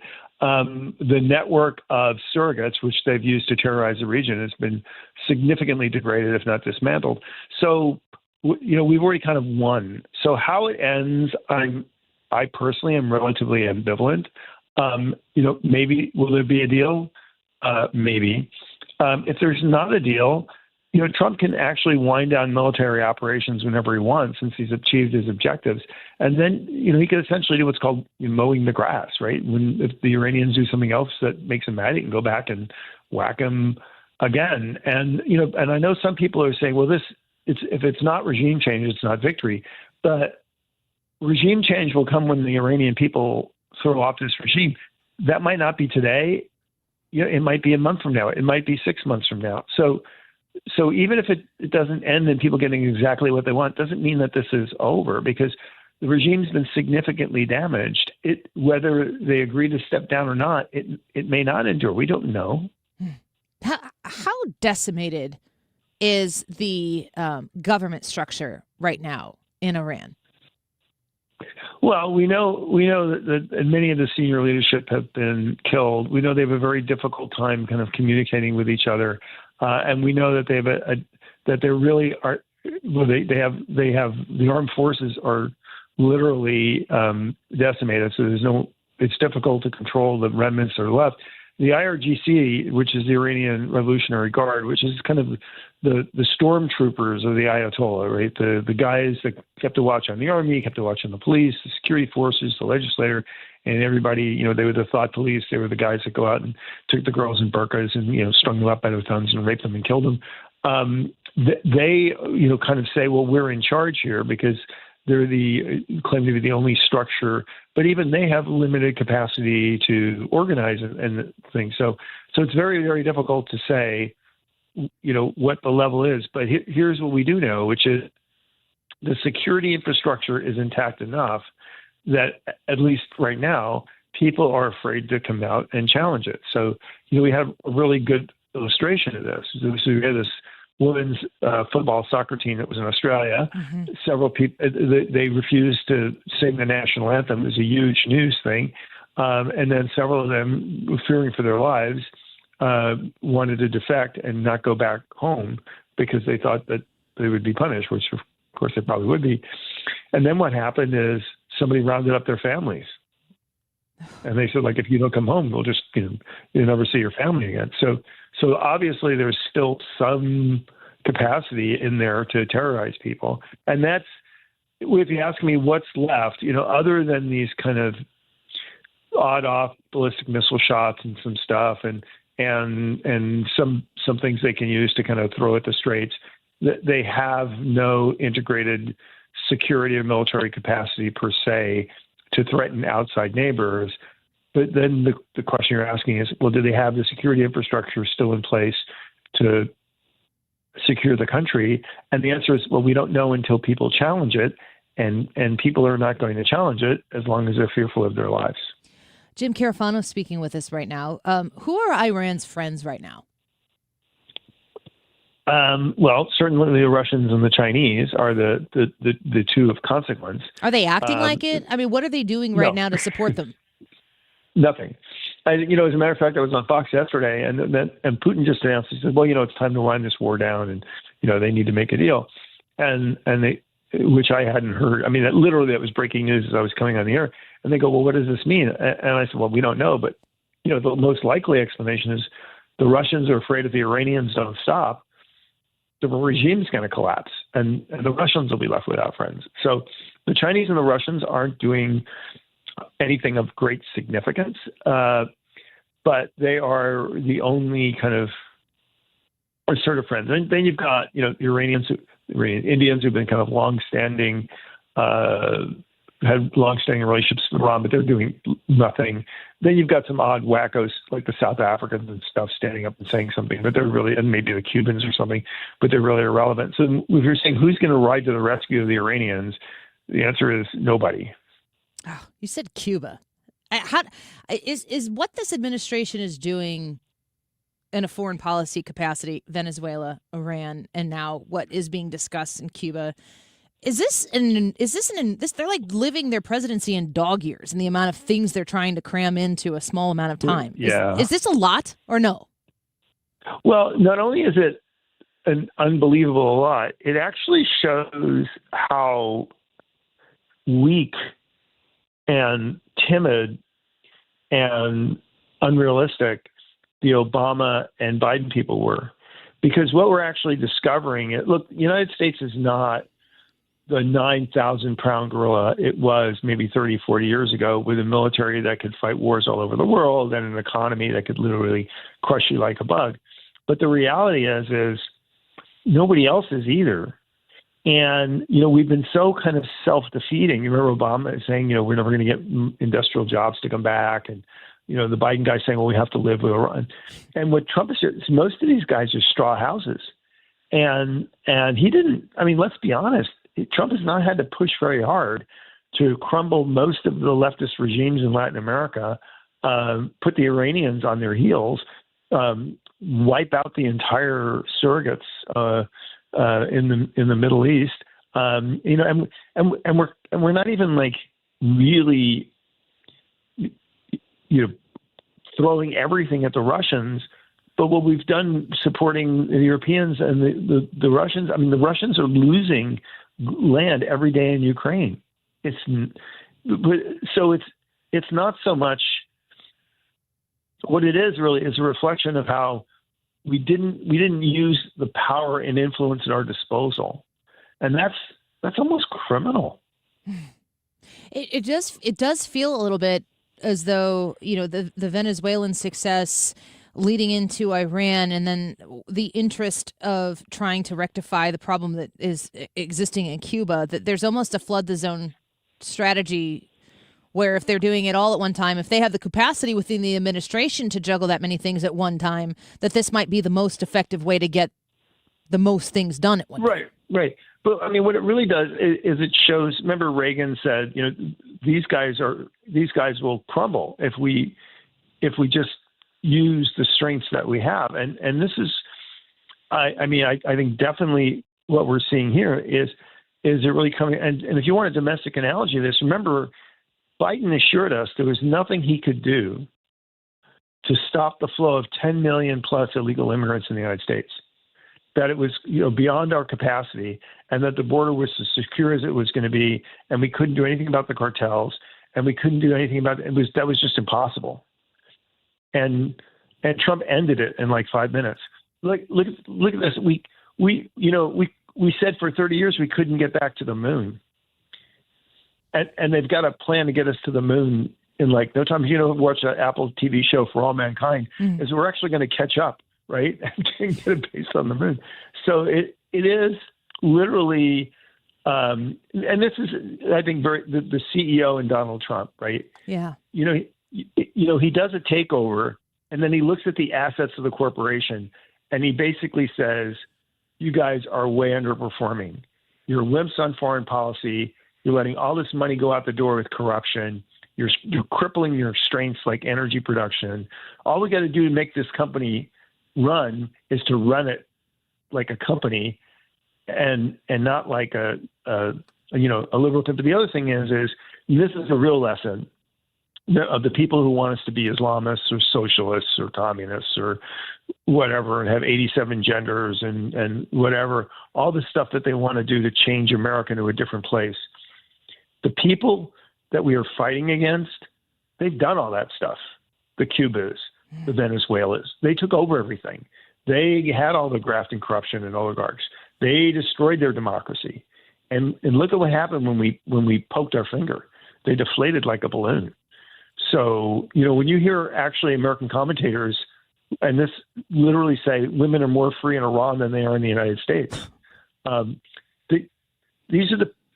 we are seeing the utopia that they envision, and it crumbles in the face of patriotism, capitalism, and I don't want to say masculinity because that sounds sexist, but just some self-confidence. And I hate to say this because this is a terrible, awful, horrible thing to say, but actually a belief in, in an incorrect world, a belief in divine providence, the belief in a God that says, God says, if you go forth in the world and you are good and you combat evil, that is what God wants. I mean, this is evidence of that.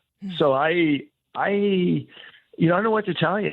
It is literally, when you see these, like a team turn around in 5 minutes with a new coach comes in, and you find out all it needed was a new coach. And we're there. Jim Carafano, thank you for the time today and the insight. It's interesting to hear how these actions are pulling the curtain back on so much more than just bad guys overseas. It's quite a bit more than that. We appreciate you enlightening us. It's always good to talk to you. Thanks for having me. Take care. Jim Carafano, Senior Counselor to the President and E.W. Richardson Fellow for International Engagement at the Heritage Foundation.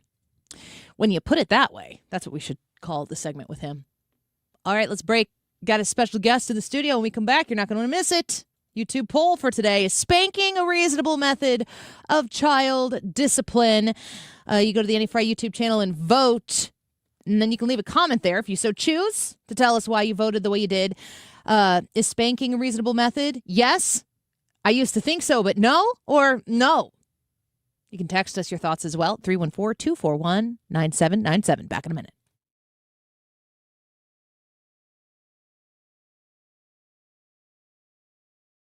Brian Kilmeade is coming back to St. Louis for one night in November. Just listen to the Mark Cox Morning Show, the Annie Fry Show, and the Mark Reardon Show like you usually do. But pay attention for us to tell you when to call to win free tickets.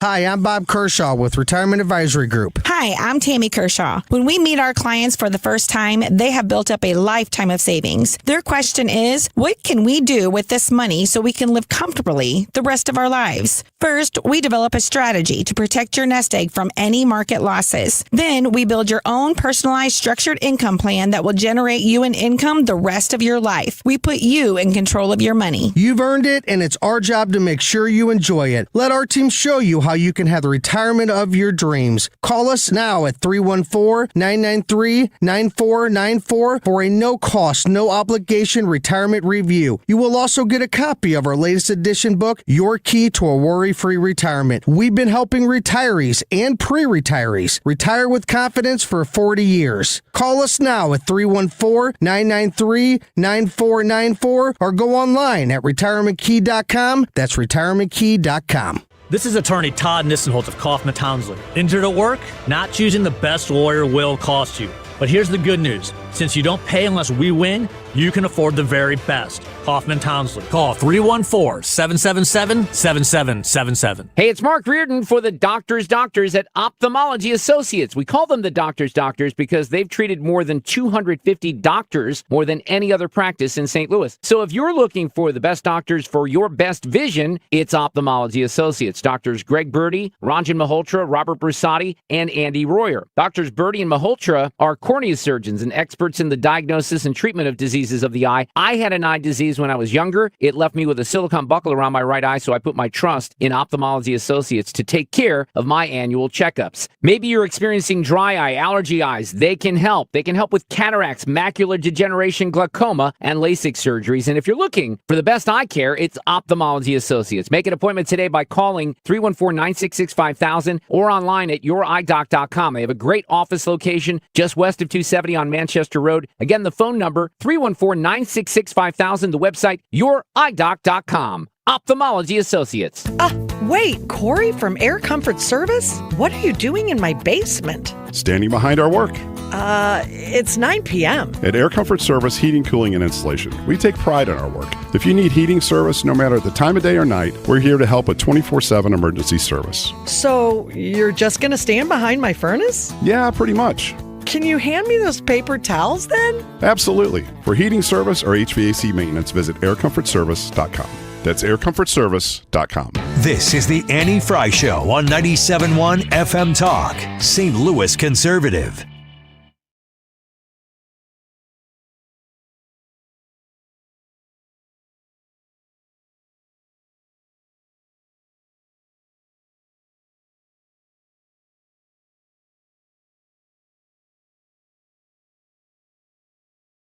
Welcome back to the Annie Fry Show. We're talking about spanking. So I had to call in a special guest here today, an expert. Hi, Ryan. Thank you for calling me an expert in spanking. I'm not sure how to take that, but I will take it. We talked about it in the first hour. You'll have to listen to the podcast. No, thank you. I do not enjoy the listening podcast to the show. That's not true. You were hassling me yesterday during the show. You've been out on Monday and Tuesday, half a day today. You want to talk about what you're doing? Yeah, Where you been? Yeah, just like shooting some stones around. Ew. They're very painful, and so when they happen, you got to sort of treat them pretty seriously. And so I have. You don't have an option. You have to treat them seriously. They demand your attention. I wonder what percentage of our audience has had a kidney stone. I don't know. Do you know how frequently people have stones? No, I have no Brad, idea. have you ever had a kidney stone? No. Wonder if anyone out there ever has. Apparently, what I just learned, though, yesterday from going to the doctor, multiple doctors, is that cystic fibrosis is like increases your I've done a little chances research and I read that. for kidney stones. It's one of the things that my CF doctors have either never said or not stressed. And It's now, probably one of those things that if I were a CF doctor and I was dealing with CF patients and you've got to deal with everything you deal with, you wouldn't be like, oh, and another thing. Well, yeah, that's the trouble. Until is it shows up and then you're like, yeah, this could happen. You know when you have symptoms of literally anything and you look it up online and they're like, yep, that can definitely CF. be it. CF is the same because it's like, oh, can this thing be associated with CF? Yes, it can. Yes, it can. Yes, it can. No matter what, it's always a yes. How many people in your life, I mean, maybe predating this very public conversation about your kidney stones, how many people that you're around know that you're dealing with this? Kidney stones specifically or CF? Kidney stones. Oh, probably. Are you like walking around just going out, and kidney Well, stones? I wasn't going almost anywhere the last few days, but I would say just, my immediate family, maybe some of my extended family, and like 2 other people. I'm wondering if you Not a lot. are getting a lot of advice. No, I'll tell you what, though. Here's what's crazy. I have a good friend who I do a lot of work with and go to church with and stuff outside of here. And he said before this started, he goes, you know what you need to do for inflammation? You need to start taking a lemon, cutting it in half every morning, squeezing the juice, pouring a little olive oil in it, and then putting cayenne pepper in it too and a couple other things. And I said, "Oh, that's why." What do you got to He do? goes, Then "Well, dance around it, or It's good. Yeah, you light it on fire. Okay. You pray for rain. How's that going? It's not raining. So actually, in this case, you pray for no kidney stones. Yeah. But and drink it? I've been doing that. Do you drink the last it? couple days? Yeah, you just take it like a shot. Yeah. And it's How's harsh. How's that taste? It's actually pretty cool because it's so many different Do you- random extreme flavors. Do you know what that reminds me of? No. You know, Wake Up Juice and Back to the Future 3? No, I don't remember that. What? No. And Back to the Future, any of them are all part of my algorithm all the time for no reason. Wake Up Juice. We got to make some Wake Up Juice. You don't remember that? Uh-uh. I'm almost positive I didn't it's like the Back third to the one Future very 3. much. It's better than only having 2. It's a good conclusion. I'll give it that. Well, I'll show it. I'll find it on. But sounds like it would have. But those let me things give in you it. the conclusion of this story. So a couple people recommended that same thing. Well, last weekend on my Wiggins America show, I put it out there. I'm like, look, I need some advice. What do I do to get rid of kidney stones? And people wrote in the exact same thing, the lemon juice, the olive oil, the cayenne pepper. So I've been doing it because apparently it works. Like multiple people said, yeah. Have you I had felt 'em. any better? Not yet, because they said it gets rid of future ones, not current ones. Oh, so it's preventative. Yeah. Are you in pain right now? Yeah. A lot of pain right now? No, less than yesterday. Yesterday was bad. Today it's milder. It's workable. Are you always in pain, or like if you're moving, obviously if you're using the restroom or something, there's going to be pain, but like are you just existing in pain? To a degree, but then there are things that I do if I sit in a certain way or if I, do certain stuff. Joe has some advice here. Will you accept listener advice on kidney stones? Heck, please. And tell me if what I'm saying about the lemon juice and stuff has worked for you. I want to know. Yeah, 314-241-9797 to text us, but you can also get on the Annie Fry YouTube chat because that's where we can hold them and comb through them. Joe says bite on a towel and pee as hard as you can. Thanks, Joe. Yeah, that's been the last 4 days. Have you tried that? Yes, that's all I've been doing. Biting anything that's around me. Oh, gosh. I feel so bad for you. I've been checking in on him, if y'all believe that or not. Ryan's going to stick with us for the rest of the show, so come onto the Annie Fry YouTube channel and say hi to him. He's back in here with us. We'll be right back. A summer evening, relaxing under a beautiful porch overhang, hosting your friends on a composite deck, or enjoying a bug-free breeze in a screened room. That sounds dreamy, right? Hi, it's Kim, and that dream can be your reality with Lakeside Renovation and Design because they specialize in creating outdoor spaces that make your backyard the go-to spot for family and friends. And with their attention to detail and the high-quality materials they use, you'll have a space that lasts for years. Visit lakesideRD.com today to get started on your outdoor oasis. Does heart disease run in your family? Give yourself peace of mind with our cardiac MRI bundles at Specialty MRI. Personalized scans designed to give you clear, meaningful answers. No long waiting rooms. Scan today for a peace of mind tomorrow. Call us at 636-591-1288. That's 636-591-1288. Have you called Todd Sivia yet? I hope you have, but if you haven't right now, we're going to give you that other option for the first 10 people who call 833-995-WILL right now. 833-995-WILL. Those first 10 people to call, you got to mention Annie so they know that you heard about it right here on 97.1 on the Annie Fry Show. 833-995-WILL. You're going to book your first strategy session with Sivia Law for your estate planning, your elder law concerns, your needs, and you're going to get that strategy session free. It's a great deal for Annie Fry Show listeners. You're going to want to make sure you get that booked and scheduled right away. Doesn't have to happen right away, but you want to make that phone call right away so that you can be on your way to having a plan, one that is going to give you peace of mind, to establish that trust, your powers of attorney, what's going to happen with your finances, your health, all of it. Todd Sivia and the Sivia Law Team, they're going to help you through the whole thing. Mention Annie, 833-995-WILL, online at SiviaLaw.com. KFTK FM Florissant from the Kaufman Townsley St. Louis's Injury Lawyers Studio. Call 314-777-7777. That's 314-777-7777.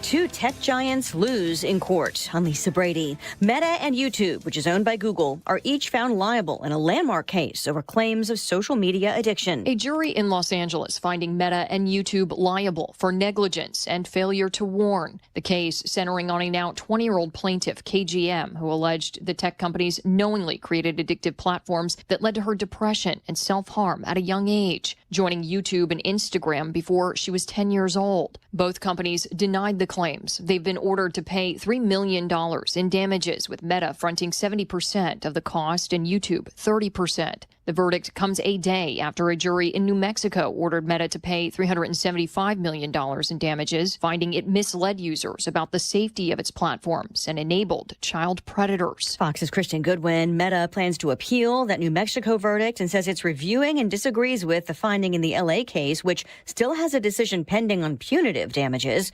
Google says it plans to appeal. The White House warning Iran President Trump is not bluffing. Their last miscalculation cost them their senior leadership, their Navy, their Air Force, and their air defense system. Spokeswoman Caroline Levitt urging Iran to make a deal while not confirming details of a U.S. proposal that Iranian state media says Iran rejected. A stalemate continues over Homeland Security funding. For nearly 6 weeks, Democrats in Congress have kept DHS shut down because they care more about illegal aliens than American citizens. Democrats pushing for immigration enforcement changes blame Republicans for the shutdown. House Caucus Chair Pete Aguilar. We only need 4 House Republicans to join us to force a vote to fund Homeland Security and put an end to the chaos. But Senate Republicans say Democrats reneged on a partial funding compromise. America is listening to Fox News.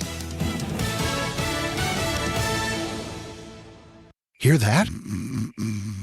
That's Mike. He took ZQL Pure Z's, so now he's sleeping soundly on a Sunday night. ZQL Pure Z's are fast-acting melatonin gummies with a complementary botanical blend to help Mike get the sleep he needs to wake up refreshed and ready to conquer Monday.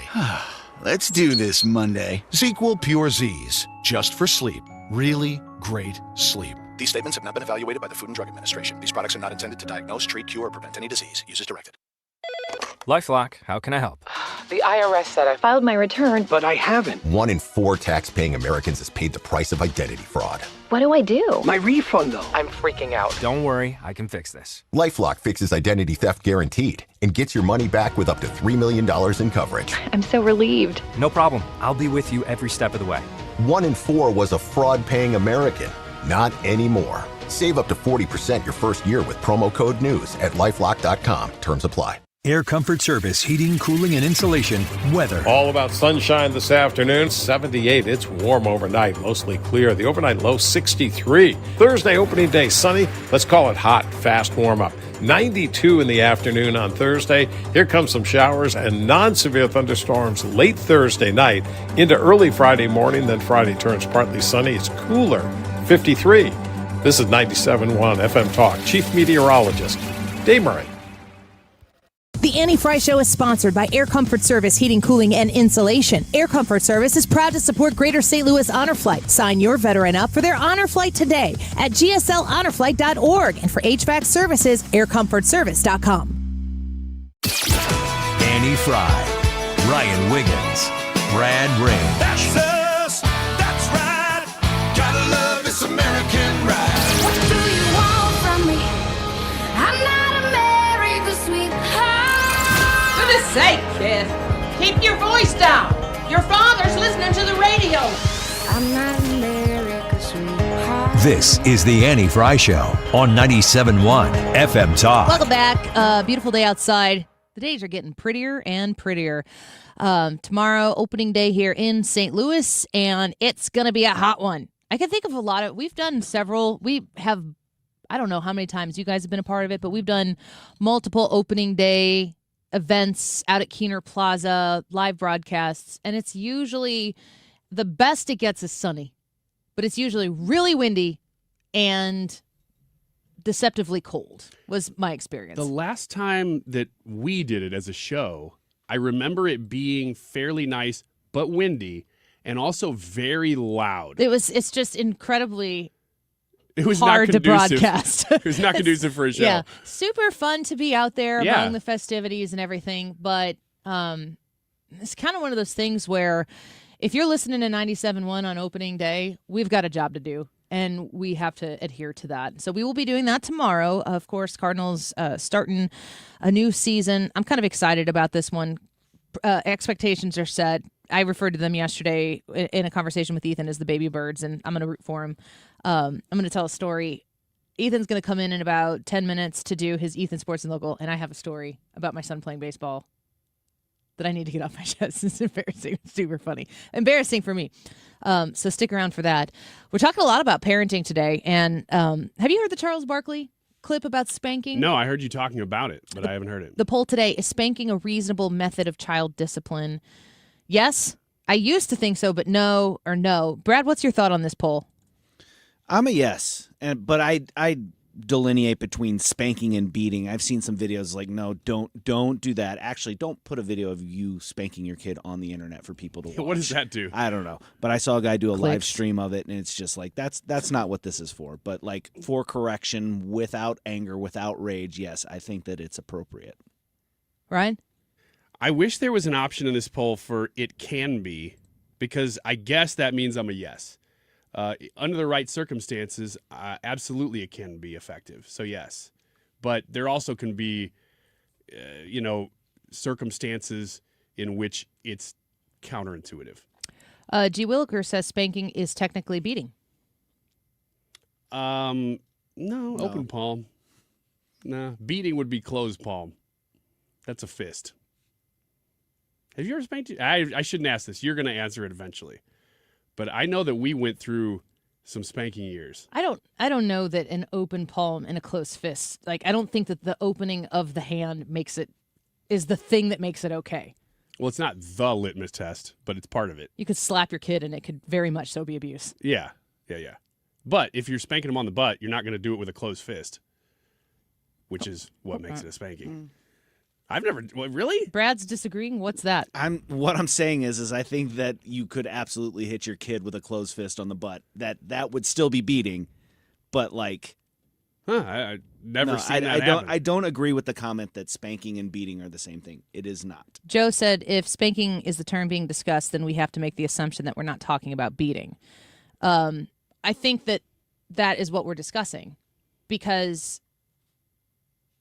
if we're going to say that there are certain kinds of spanking that are okay, then the person making that argument is saying that some kinds of spanking could be beating, while other kinds of spankings could not be beating.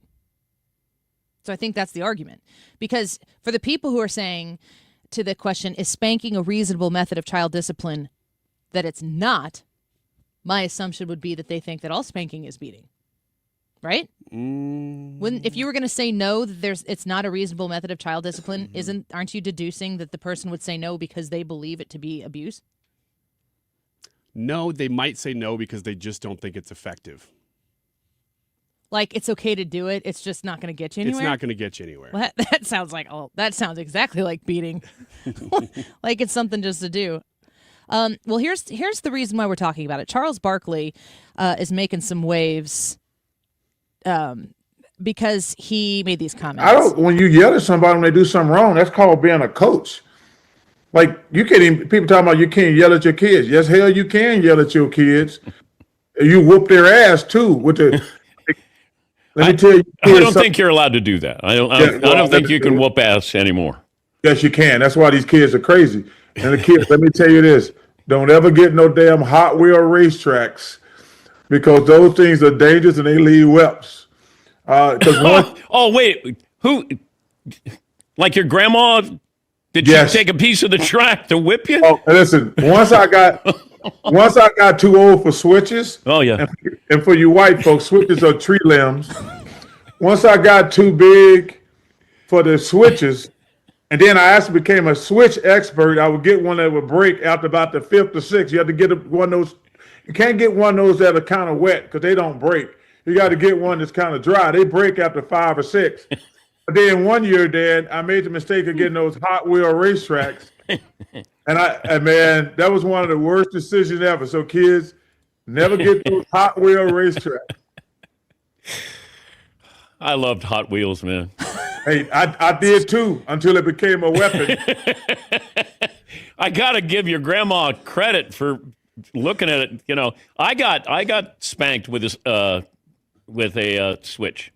Yeah, man. Listen, I believe in discipline. I'm not going around telling people to beat their kids, but I think if you don't spank your kids and discipline them, they turn into some of these brats that we got today.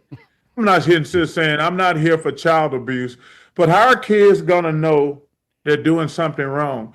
First of all, you can't rationalize with kids. They're dumber than rocks. They don't know they're doing stuff wrong.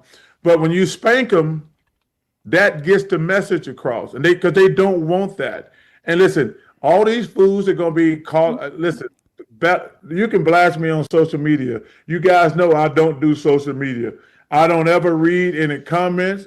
I don't care what you think. Y'all can kiss my big black ass. I'm going to say what I got to say. Some of y'all going to like it, and some of y'all not. So Charles Barkley putting it out there, talking about his experience, saying he would get a specific kind of switch, a stick from the tree, of course, so that at 5 or 6 swats, it would break. So that makes me think that 5 or 6, if you got out of there with 5 or 6, that was a good day.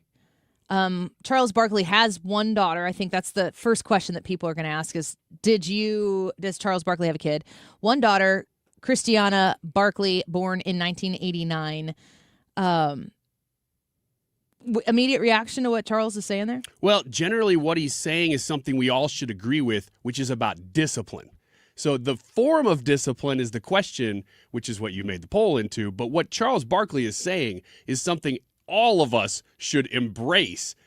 Now, whether it's spanking or whether it's not, that's the debate. I personally like what he's saying because it's personal to him. He said it worked for him. So why would we not say that that's good? Also, understand that I'm not asking a question, is spanking a reasonable method of child discipline in the government legal let's make a law about it sense. I'm talking about the moral and ethical sense. And I used to think so, but no. Oh yeah? I don't think it's a reasonable method of child discipline. And I will tell you that I am yes, I'm getting a lot of people quoting the Bible verse, spare the rod, spoil the child. You could ask my children. I feel like they would say that they are disciplined children. And I hope that if you've met my children, you would think that my children are disciplined children, well-behaved, polite kids. A lot of people would be like, oh, they got straight A's, good grades and everything. I think you can be a really well-behaved kid and get passing grades. I don't think the A is an indication of quality of human, because some kids might be book smart, some people might be street smart, whatever. I think that where we grew up, the boomer generation, I think they were, on the whole, spank first. And I think that our generation of parents have gone into the, they were raised with spanking. They don't have. I asked this question earlier. There, were you spanked, and are you grateful? If you were, are you grateful that you're spanked? A lot of people are saying yes and yes, but I think there are a lot of other people who were spanked, don't hate their parents for it or anything. They kind of understand that the times were the way they were, but are looking for other ways to get the message across now. But I think that we went from a place of spanking was just part of the deal to discipline is not, you're going to just be your kid's best friend and love them so hard that they're so good. That doesn't work. So the discipline part is absolutely something that I think that needs to be very defined. I just don't know that physical activity is necessary to do it. Are you saying that generally or for you? Because I think that what you're saying is that you found a way to discipline your kids in a way that you don't need it. Yeah, I am. I don't really know. Do I know kids who probably could use a good spanking? Here's the deal. I have met children. I know kids who were my age who grew up. They needed to get beat up one time. Not by an adult, but by a kid because they ran their mouth too many times. That doesn't seem to happen anymore either. Like if somebody is going to be a punk one too many times, it used to be like that kid's going to get their comeuppance. That kid's going to say the wrong thing to the wrong person, and someone's going to not stand for it, and they're going to teach them the lesson that their parents never did. But the question is, was the lesson that the parent needed to teach was a physical hand-to-body type of a thing. And I will say with certainty, for me, it's not reasonable. I really think it depends on the kid. I really do, and the family, for that matter, because I will tell you that my kids, I was completely open to spanking, and all three, I don't know if I ever spanked my daughter. She was very compliant, but I know that my youngest son is very different than my older two. And I feel bad now because I did spank him when he was young. And I realize now as he's gotten older, he just didn't understand. And now I look back and I go, he wasn't getting it. And the spanking didn't work either because he didn't even know what was happening. He was 3, so I'm like, well, you're going to understand generally that you shouldn't do this or that when I spank you. But he wouldn't receive it like punishment. What you are trying to do as a parent, which is to guide them and establish firm boundaries, because kiddo, you need to learn how to stay in these boundaries. It's for your own good. And when you say that as a parent, when a kid hears it, they're like, whatever. But you really, truly mean it. That I think there are a lot of times where the spanking can actually cause more resentment if it's delivered in a way that isn't the final resort. And I think that very rarely, if spanking is something that happens with regularity, it's not the last resort. That's probably very true. But I don't want to take it off the table personally as something that people could use as a disciplinary method. because I do believe it could work, but it's got to be I've counted to 3. I've done everything possible. You're going to get the rod if you don't comply this time. You got to get in line, buddy. But it's got to be the last resort. There's a difference in my mind. This is where I'm like splitting hairs. But what's the difference between spanking and backhanding? I think very different. Well, like I'll backhand if the kids are nipping at each other, or if maybe the older kid, my 9-year-old and my 16-year-old, they just go 100% at each other all the time. They actually enjoy it until they don't. Mm-hmm. And then they're mad at each other. And then my 16-year-old son will do something to my 9-year-old that is the physicality of a 16-year-old boy to a 9-year-old girl. She's almost literally asking for it. And I'm backhanding him in the arm being like, knock it off. It's the knock it off backhand. Well, you're backhanding him in the arm, and Yeah. he's 16 years old and Yeah. probably as tall as you are. Well, he's significantly So larger that's than me at that's this a little point. different than like a Yes. 4-year-old. You're gonna backhand him across No. the face or something. No. The only time you do the backhand on a small child is to stop them from touching a burning stove. Or slap their hand away. Yeah, something like that. It's I have to do this to stop you from hurting yourself. Yeah. Not a look at me in the eyes. We're gonna and then whack. have a conversation. We'll talk more about it here at 2:30 when we come back. Ethan Sports and Local.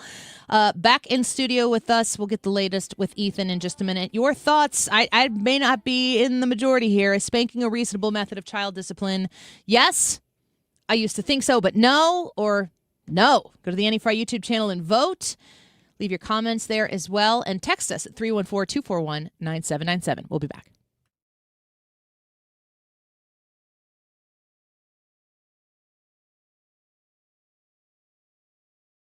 It's time for you to get to know my friends at Lit Cigar Lounge in Chesterfield, where luxury meets comfort. Mark Cox here. They have a great selection of rare bourbons, whiskeys, craft cocktails, anything you like to drink, cold beer, premium hand-rolled cigars from the finest makers in the world, even private lockers that are available if you choose to.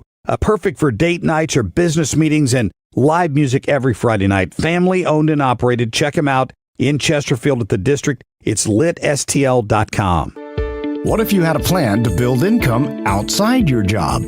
At Lifestyles Unlimited, you'll learn how people are investing in real estate to grow their income and make smarter financial choices one property at a time. Right now, join us for just $297. That's a savings of $443 off our real estate education program. Text RADIO to 88007. That's RADIO to 88007. Presented by Lifestyles Unlimited. To have a roof over your head, a nice roof over your head, is very important. That's Rick talking about his experience with Rhino Shield ceramic coating. We got Rhino Shield 18 years ago, and they were very cooperative on getting us the right paint. They were in and out and done in no time. Once it was finished, looked great. We were very happy with it. The main reason Rick called Rhino Shield is because it's backed by a 25-year transferable warranty. We've watched a lot of people get their house painted 3 or 4 times, and we haven't had to do any of it. I don't know about you guys, but I don't want to have to paint it every 5-7 years. Take a tip from Rick and put down the paintbrush and call Rhino Shield for your free evaluation. 877-25-RHINO. 877-25-RHINO. Or visit 877-25rhino.com. We got Rhino Shield 18 years ago. Financially makes sense, especially if it's going to last like this did. Still looks great. Call now. 877-25-RHINO or 877-25rhino.com. No paint, don't Rhino. Go Rhino Shield. Never paint your house again. Rhino Shield. Stop everything you're doing right now and ask yourself, are you currently receiving steady paychecks? What about when you're retired? Will you receive a monthly check to cover your expenses and also have some fun? Marvin Mitchell and the team at Compass Retirement Solutions calls this mailbox money. It's a monthly check you'll receive throughout retirement. They don't want you to worry about if the money will show up or how much money you'll receive. The only thing they want you to think about is how to spend it when it arrives. Find out how to get enough money in your mailbox every month when you are retired. Call Marvin Mitchell and the Compass Retirement Solutions team at 314-373-1598 to start working on a plan that can help you create the monthly income you'll need in retirement. Call 314-373-1598 right now and schedule a visit with Compass Retirement Solutions. 314-373-1598. Firm offers insurance services, investments, and services offered through Compass Retirement Group, a registered investment advisory in Missouri and Illinois. How can you free your team from time time-consuming office task. Amazon Business. Smart business buying tools enable buyers to find and purchase items fast so they can focus on strategy and growth. Free up your teams and focus on your future. Learn more at AmazonBusiness.com.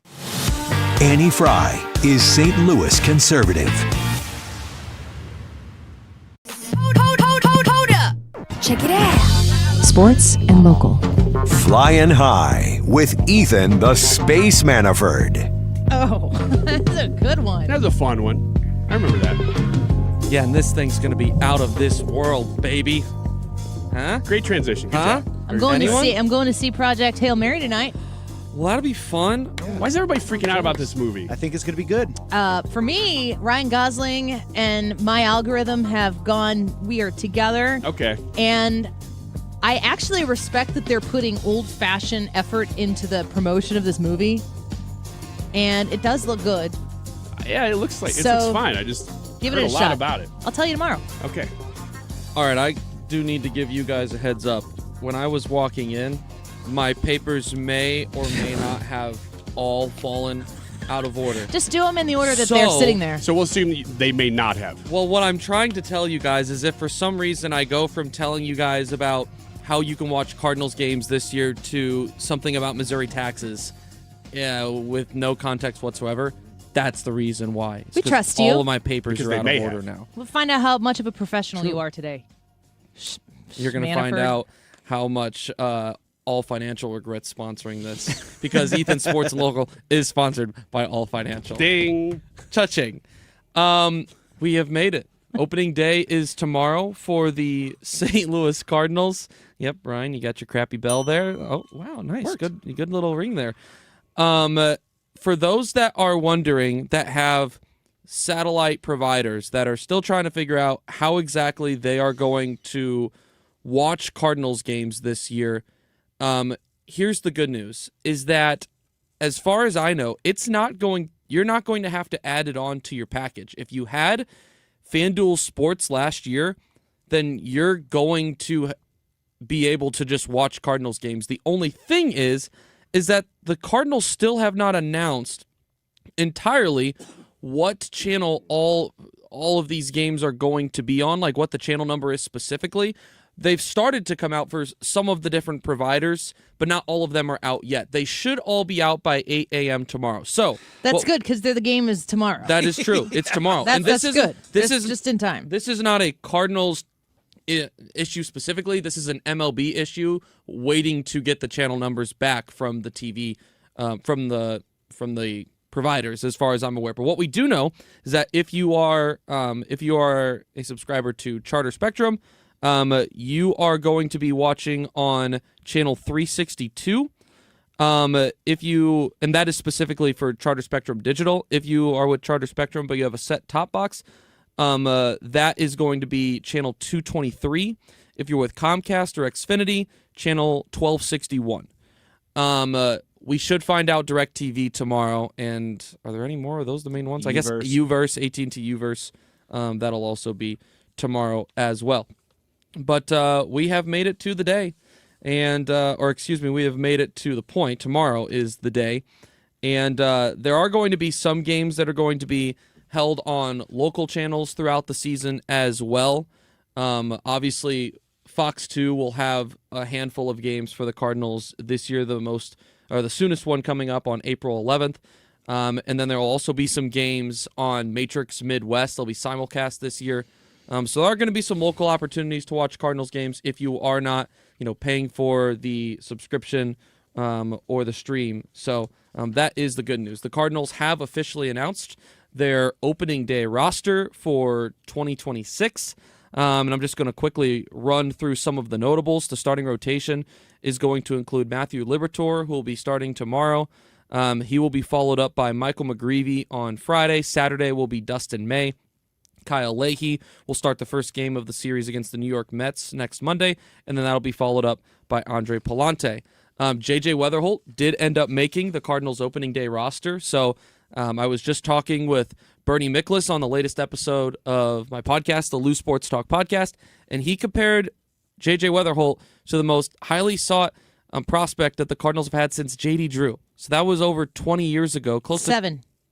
27? That's what. No, 27? his number was 7. Oh, his number was 7. Okay, I did not know what you were going with there. JJ Weatherholt will wear number 26 for the Cardinals. So excitement there. Spezio. Thank you, Annie. You were just. I'm like, what are you doing? You just keep rallying off. Should I grill one of those? Numbers. A Scott Spezio. Can you be more specific? You know what I'm talking about, the little soul patch diet. That's in still, right? Yeah, you should. I'll do that. Diet for tomorrow. I'll think about it. I'm just going to keep moving. The Cardinals' infield is expected to look like Alec Burleson at first, Weatherholt at second, Mason Wynn at short, and Nolan Gorman at third. The outfield, a little bit of a question mark. It is assumed that Victor Scott will be in center. Will we find that out right. after we find out how to watch them? That is the plan as of now. So there will be obviously events going on all day tomorrow at Ballpark Village. And yeah, it's fun that we have finally made it to this point in the year. So I figured that this would be something that you guys would want to know about, considering we are conservative talk here at 97.1. Coming up in just a couple of days, everyone's favorite U.S. Senator Cory Booker will be in North St. Louis County selling some books and maybe trying to sway some votes. Why exactly he's coming here makes zero sense to me. He's going to be at the St. Louis County Library Foundation's Westfall Politics and History series, which is in Florissant at the Shalom Church at 6 o'clock. The cost of the event, $42. No kidding. Should have made it 47. Yeah. or 45. Do you get a book? Along with the admission, the charge also includes a pre-signed copy of Booker's new book. Oh, you get it? Booker's new book. It's called Stand. I think I get it. Stand. It should not be called that. It should be called Cory's book. Period. Thank you, Ryan. They should put the punctuation in the title. Did he do that filibuster thing so he could write a book called Stand? What are the chances that's the cover photo? Ooh, I bet. Isn't he the one that we call Spartacus? Mm-hmm. He calls himself. He calls himself Spartacus. That's worse than that. And he wrote a book about it. Oh. Wouldn't it be great if he just compared himself to Spartacus in every chapter? I think that's probably what the book is. Well, I'm looking forward to reading it. No, you're not. You're right. All right, let's take a quick break here. The YouTube poll is spanking a reasonable method of child discipline. Charles Barkley, we played that clip just last segment, and Charles Barkley is like, you need to whoop your kid's rear end in so many words. And they'll become a professional basketball player. Yeah, and then they'll be just like Charles Barkley. Your options are yes, you think it's reasonable. You used to think so, but no, or no. YouTube.com/@AnnieFry. In the live chat portion of the live broadcast on YouTube, you can vote, you can comment, and you can text us at 314-241-9797. Back in a minute. License number GO250000615. We've seen all kinds of clogs, so remember the rule. Only flush 3 things. Number 1, number 2, and toilet paper. What about my dinosaurs? No. My monster truck? Nope. What about... If it's not the big 3, don't flush it. But if someone does flush a dinosaur... Call Grasser. We clear the clog and get things moving again. Green is always Grasser at GrasserHomeServices.com. Hey guys, are you dealing with low energy weight gain or issues in the bedroom? Game Day Men's Health is the premier men's health clinic in the St. Louis area with locations in Chesterfield and O'Fallon, Missouri. They specialize in low testosterone and sexual health, and they also help men and women with medical weight loss, vitamins, and peptides. They offer free consultations and testosterone tests with results in about 20 minutes. Get in, get answers, get back to the top of your game. Visit GameDayMen'sHealth.com. Again, that's GameDayMen'sHealth.com. Hey everyone, I'm Josh Radner, and I am so excited to tell you about How We Made Your Mother, a rewatch podcast looking back at How I Met Your Mother. And I'm here with Craig Thomas, who co-created the show along with Carter Bays. Hi, Craig. Hey, Josh. Somehow it has been 20 years since the show premiered. I'm going to check the math on that. 10 years since it went off the air, and we thought that made this a perfect time to look back, see what the hell we did, and why the show still seems to resonate with fans around the world today. Follow and listen to How We Made Your Mother wherever you you get your podcasts. I'm Ultima Morgan. Every year, almost 30,000 babies in America are born with birth injuries. It's every parent's worst nightmare. If your child suffered a birth injury, please call our firm to find out if we can help. Visit forthepeople.com for an office near you. You can feel the Clydesdales circling the field. Hear the stands come alive. Smell the hot dogs, the popcorn, and cold beer in the air. See the crowd rise as the first pitch hits the glove. And just like that, a new season begins. The countdown is on until opening day, and tickets start at just $49. Don't miss St. Louis's favorite holiday. Get your tickets at cardinals.com/opening day. Hot matchup, colder drinks, only at Busch Stadium when the Cardinals host the Tampa Bay Rays on Sunday, March 29th. Fans will take home a stainless steel Cardinals tumbler presented by Coca-Cola and Quick Trip. Designed to lock in the cold and show off your Cardinals pride, it's the perfect companion for 9 innings and beyond. A practical addition to any Cardinals collection that'll keep you cool all game long. Tickets are available at cardinals.com/promotions. This is Nolan Gorman. Get your tickets now at cardinals.com. The pressure on data centers has never been greater. Whether you're expanding capacity, supporting AI workloads, or building new facilities, Graybar works alongside you with the solutions, specialists, and logistics expertise you need today. We help you power performance every step of the way, so your operation is ready now. Yep, Graybar does that. Hi, Chad Hansen from Hansen's Tree Service. Winter is the best time to remove dead and dangerous limbs from your trees before a winter storm brings them crashing down. Give us a call today or check us out at hansenstree.com and take advantage of our great winter discount. Brian Kilmeade is coming to town in November on the 21st. I know it's a ways away, but we're already giving away tickets. So if you want to win a free pair of tickets to the Brian Kilmeade show right here in town at the Factory in Chesterfield on November 21st, right now is the time to call. It's 314-241-9797. One more time, 314-241-9797. Be the 9th caller. You will get a pair of tickets. It is 2:34. This time check is sponsored by Jerry Kelly Heating, Air Conditioning, Electrical, and Plumbing. It's time for a $98 AC tune-up. JerryKelly.com. From Collinsville to Chesterfield, 97.1 FM Talk, St. Louis Conservative.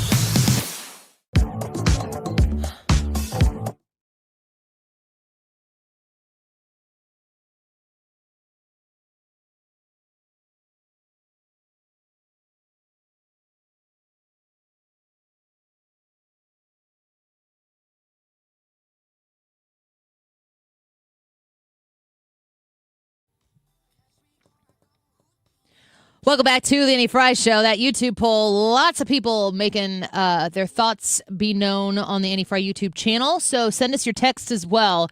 We're going to have to parse between the text messages coming into 314-241-9797 to talk about spanking and those talking about getting rid of kidney stones. Yeah, there's a lot of both. And I appreciate... You don't want to mix them up, though. No. You don't want to mix the messages. Mm-hmm. The kids won't understand. Ryan is back first time this week as he is dealing with some kidney stones, so he's pushing through, so to speak. Are you pushing through right now? No, I'm not. I'm not going to do that in the studio. Be stuff everywhere. Stuff. Ew.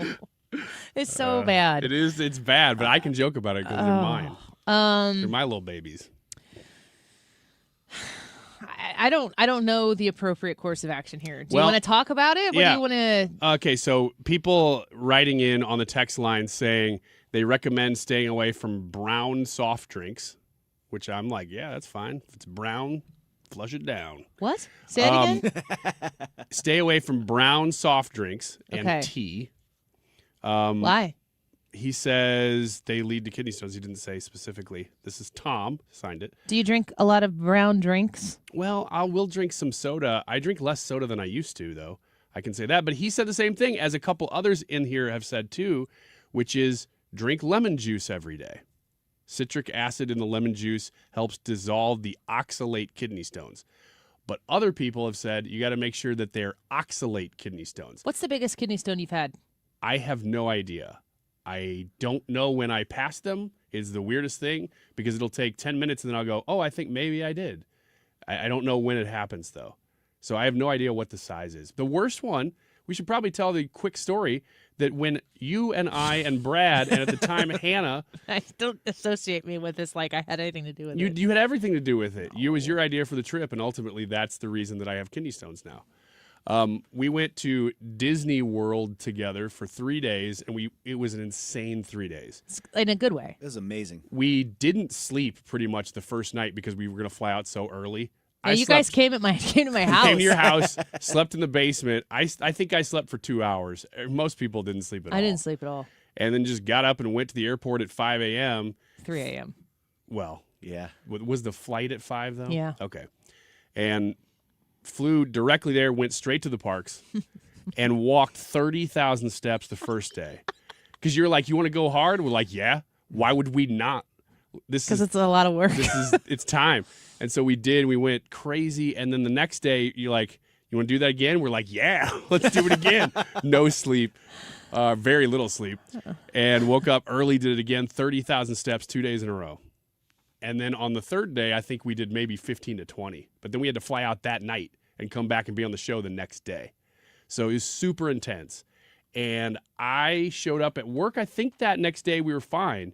But it was the following day or night. You were not doing fine. That I was like, what is happening? Because I had never had a kidney stone before. I was laying on the floor of my bathroom thinking, I might be dying. Oh. I'm not sure. I genuinely thought I might be dying. And I should probably call somebody because maybe this is what it's like. Why are you so passive about are you playing me?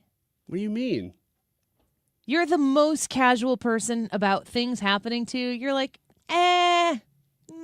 It's just life. You just said you were laying on your bathroom floor thinking I might be dying, and then followed that with like, maybe I should call someone.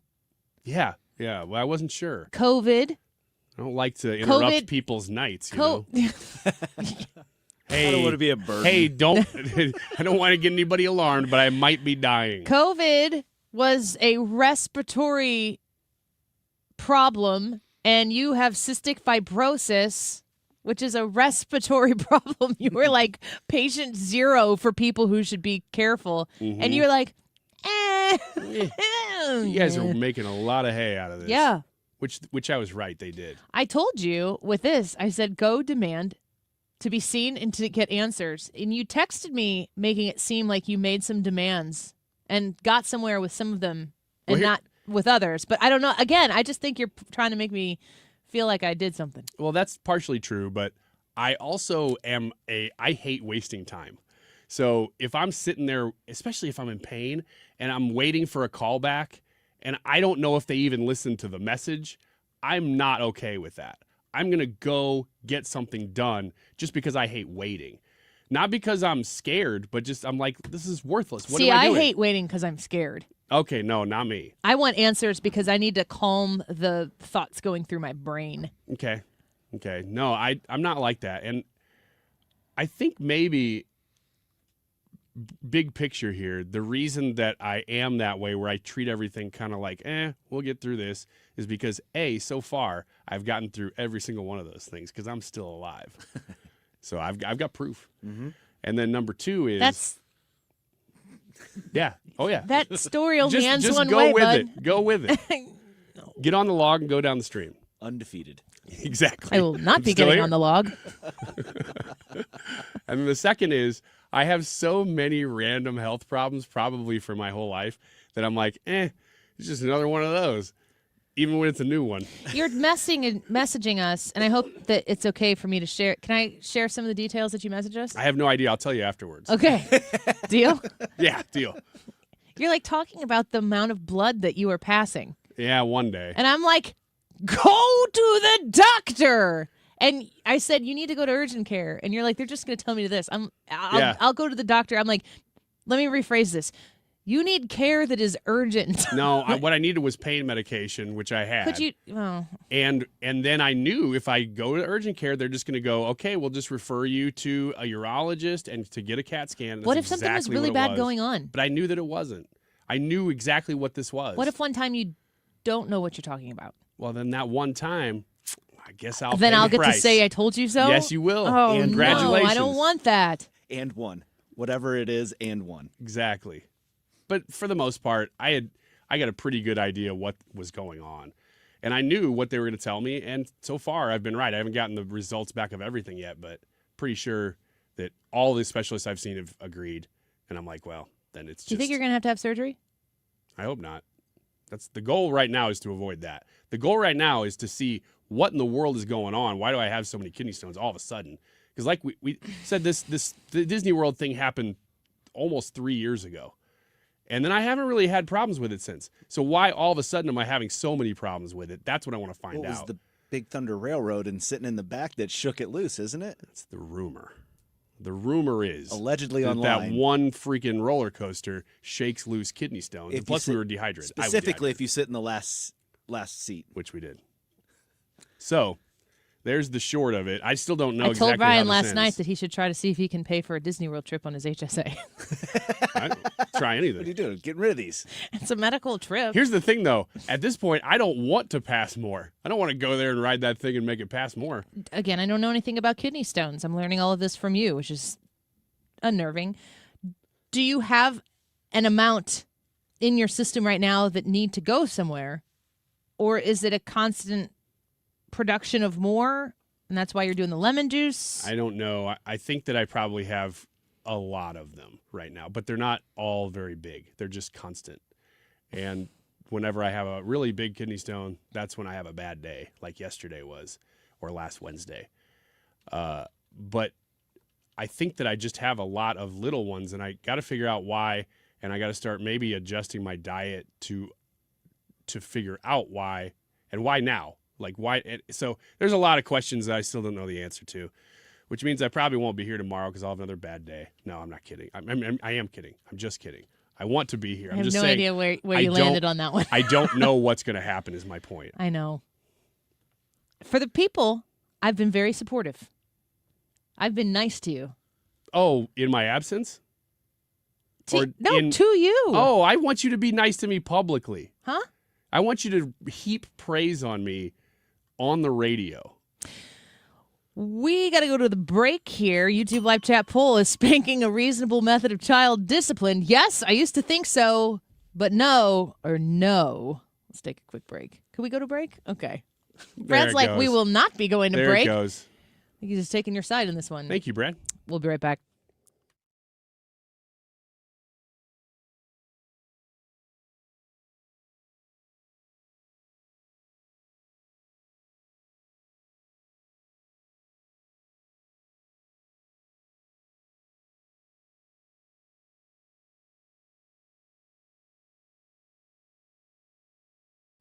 HomeshieldFoundationRepairs.com, 314-271-9900. Peering is one of the services that Home Shield Foundation Repair offers you. And essentially what they're going to do is take your home that has started to separate in a way it's unlevel. You've got that crack that's shown up in the drywall or in the plaster of your home. If you got a brick home, it's called stair stepping. You can see that in the mortar there, it's starting to deteriorate, it's starting to separate. You've got a problem. How bad is the problem? Maybe it's not that bad. Maybe you need to get there and get it fixed real fast so that it doesn't become a gotta fix it right this very second problem. You need an expert to assess what you're looking at, what you're dealing with. And that expert, please introduce yourself to Matt Hayes. 314-271-9900. 314-271-9900. He's at Home Shield Foundation Repair. If it's waterproofing your basement, if it's concrete lifting, if you have crawl space area that you need repaired, or a peering problem that you need to have resolved, you want Home Shield Foundation Repair. Learn about them online at homeshieldfoundationrepairs.com. Jimmy Fallon in the house, and I cannot wait to see you finally, April 11th. Although we're not calling it a redo because we never did the thing in the first place. You can't have a sequel if you don't have an original. Get your tickets at 971talk.com/events. Hi, I'm Bob Kershaw with Retirement Advisory Group. Hi, I'm Tammy Kershaw. When we meet our clients for the first time, they have built up a lifetime of savings. Their question is, what can we do with this money so we can live comfortably the rest of our lives? First, we develop a strategy to protect your nest egg from any market losses. Then, we build your own personalized structured income plan that will generate you an income the rest of your life. We put you in control of your money. You've earned it, and it's our job to make sure you enjoy it. Let our team show you how you can have the retirement of your dreams. Call us now at 314-993-9494 for a no-cost, no-obligation retirement review. You will also get a copy of our latest edition book, Your Key to a Worry-Free Retirement. We've been helping retirees and pre-retirees retire with confidence for 40 years. Call us now at 314-993-9494 or go online at retirementkey.com. That's retirementkey.com. If you live in Missouri, have Medicaid, and need a caregiver, this message is important. Care at home is personal. That's why you may not want a stranger in your home to take care of you. You want someone who already knows you and your daily routines. With Freedom Care, you choose a trusted family member, a friend, or a neighbor. They will get paid after every shift to care for you, and it's 100% free to you.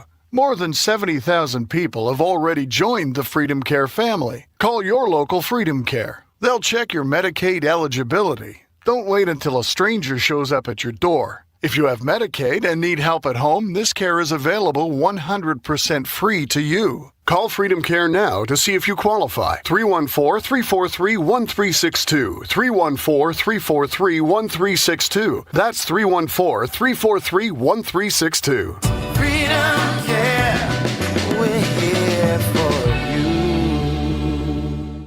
You're listening to The Annie Fry Show. 97.1 FM Talk, St. Louis Conservative.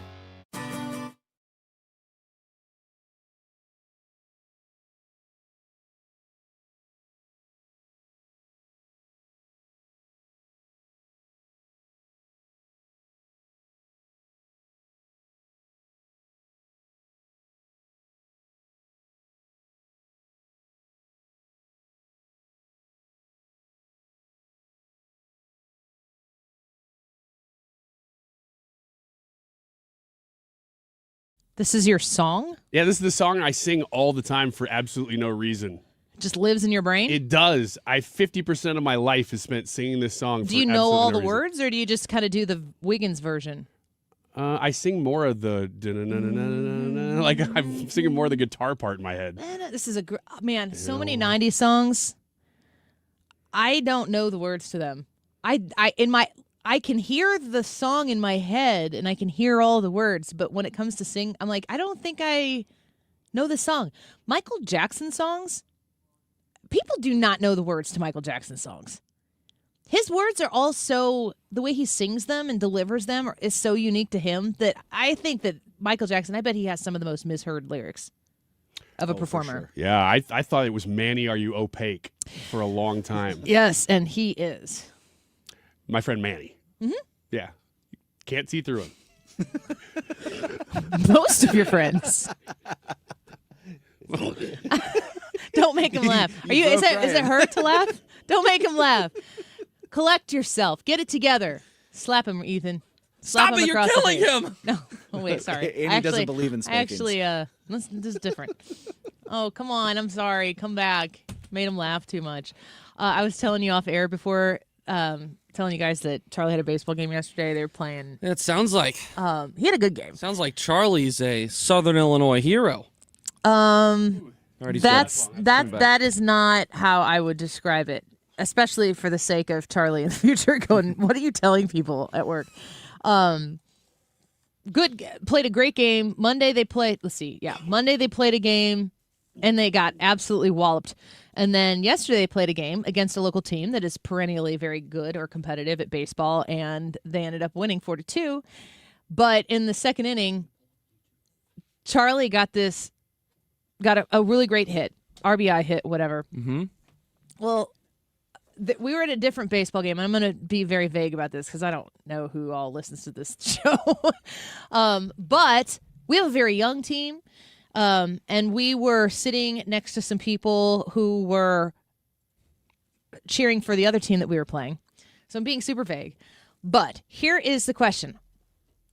I'm a baseball mom. I have been watching Charlie play baseball since he was a little leaguer. T-ball, all the bumbling toddler stuff that happens in 5-year-old Little League. Now we're in high school, and most of these kids play some form of summer travel ball or something, some level of seriousness, whatever.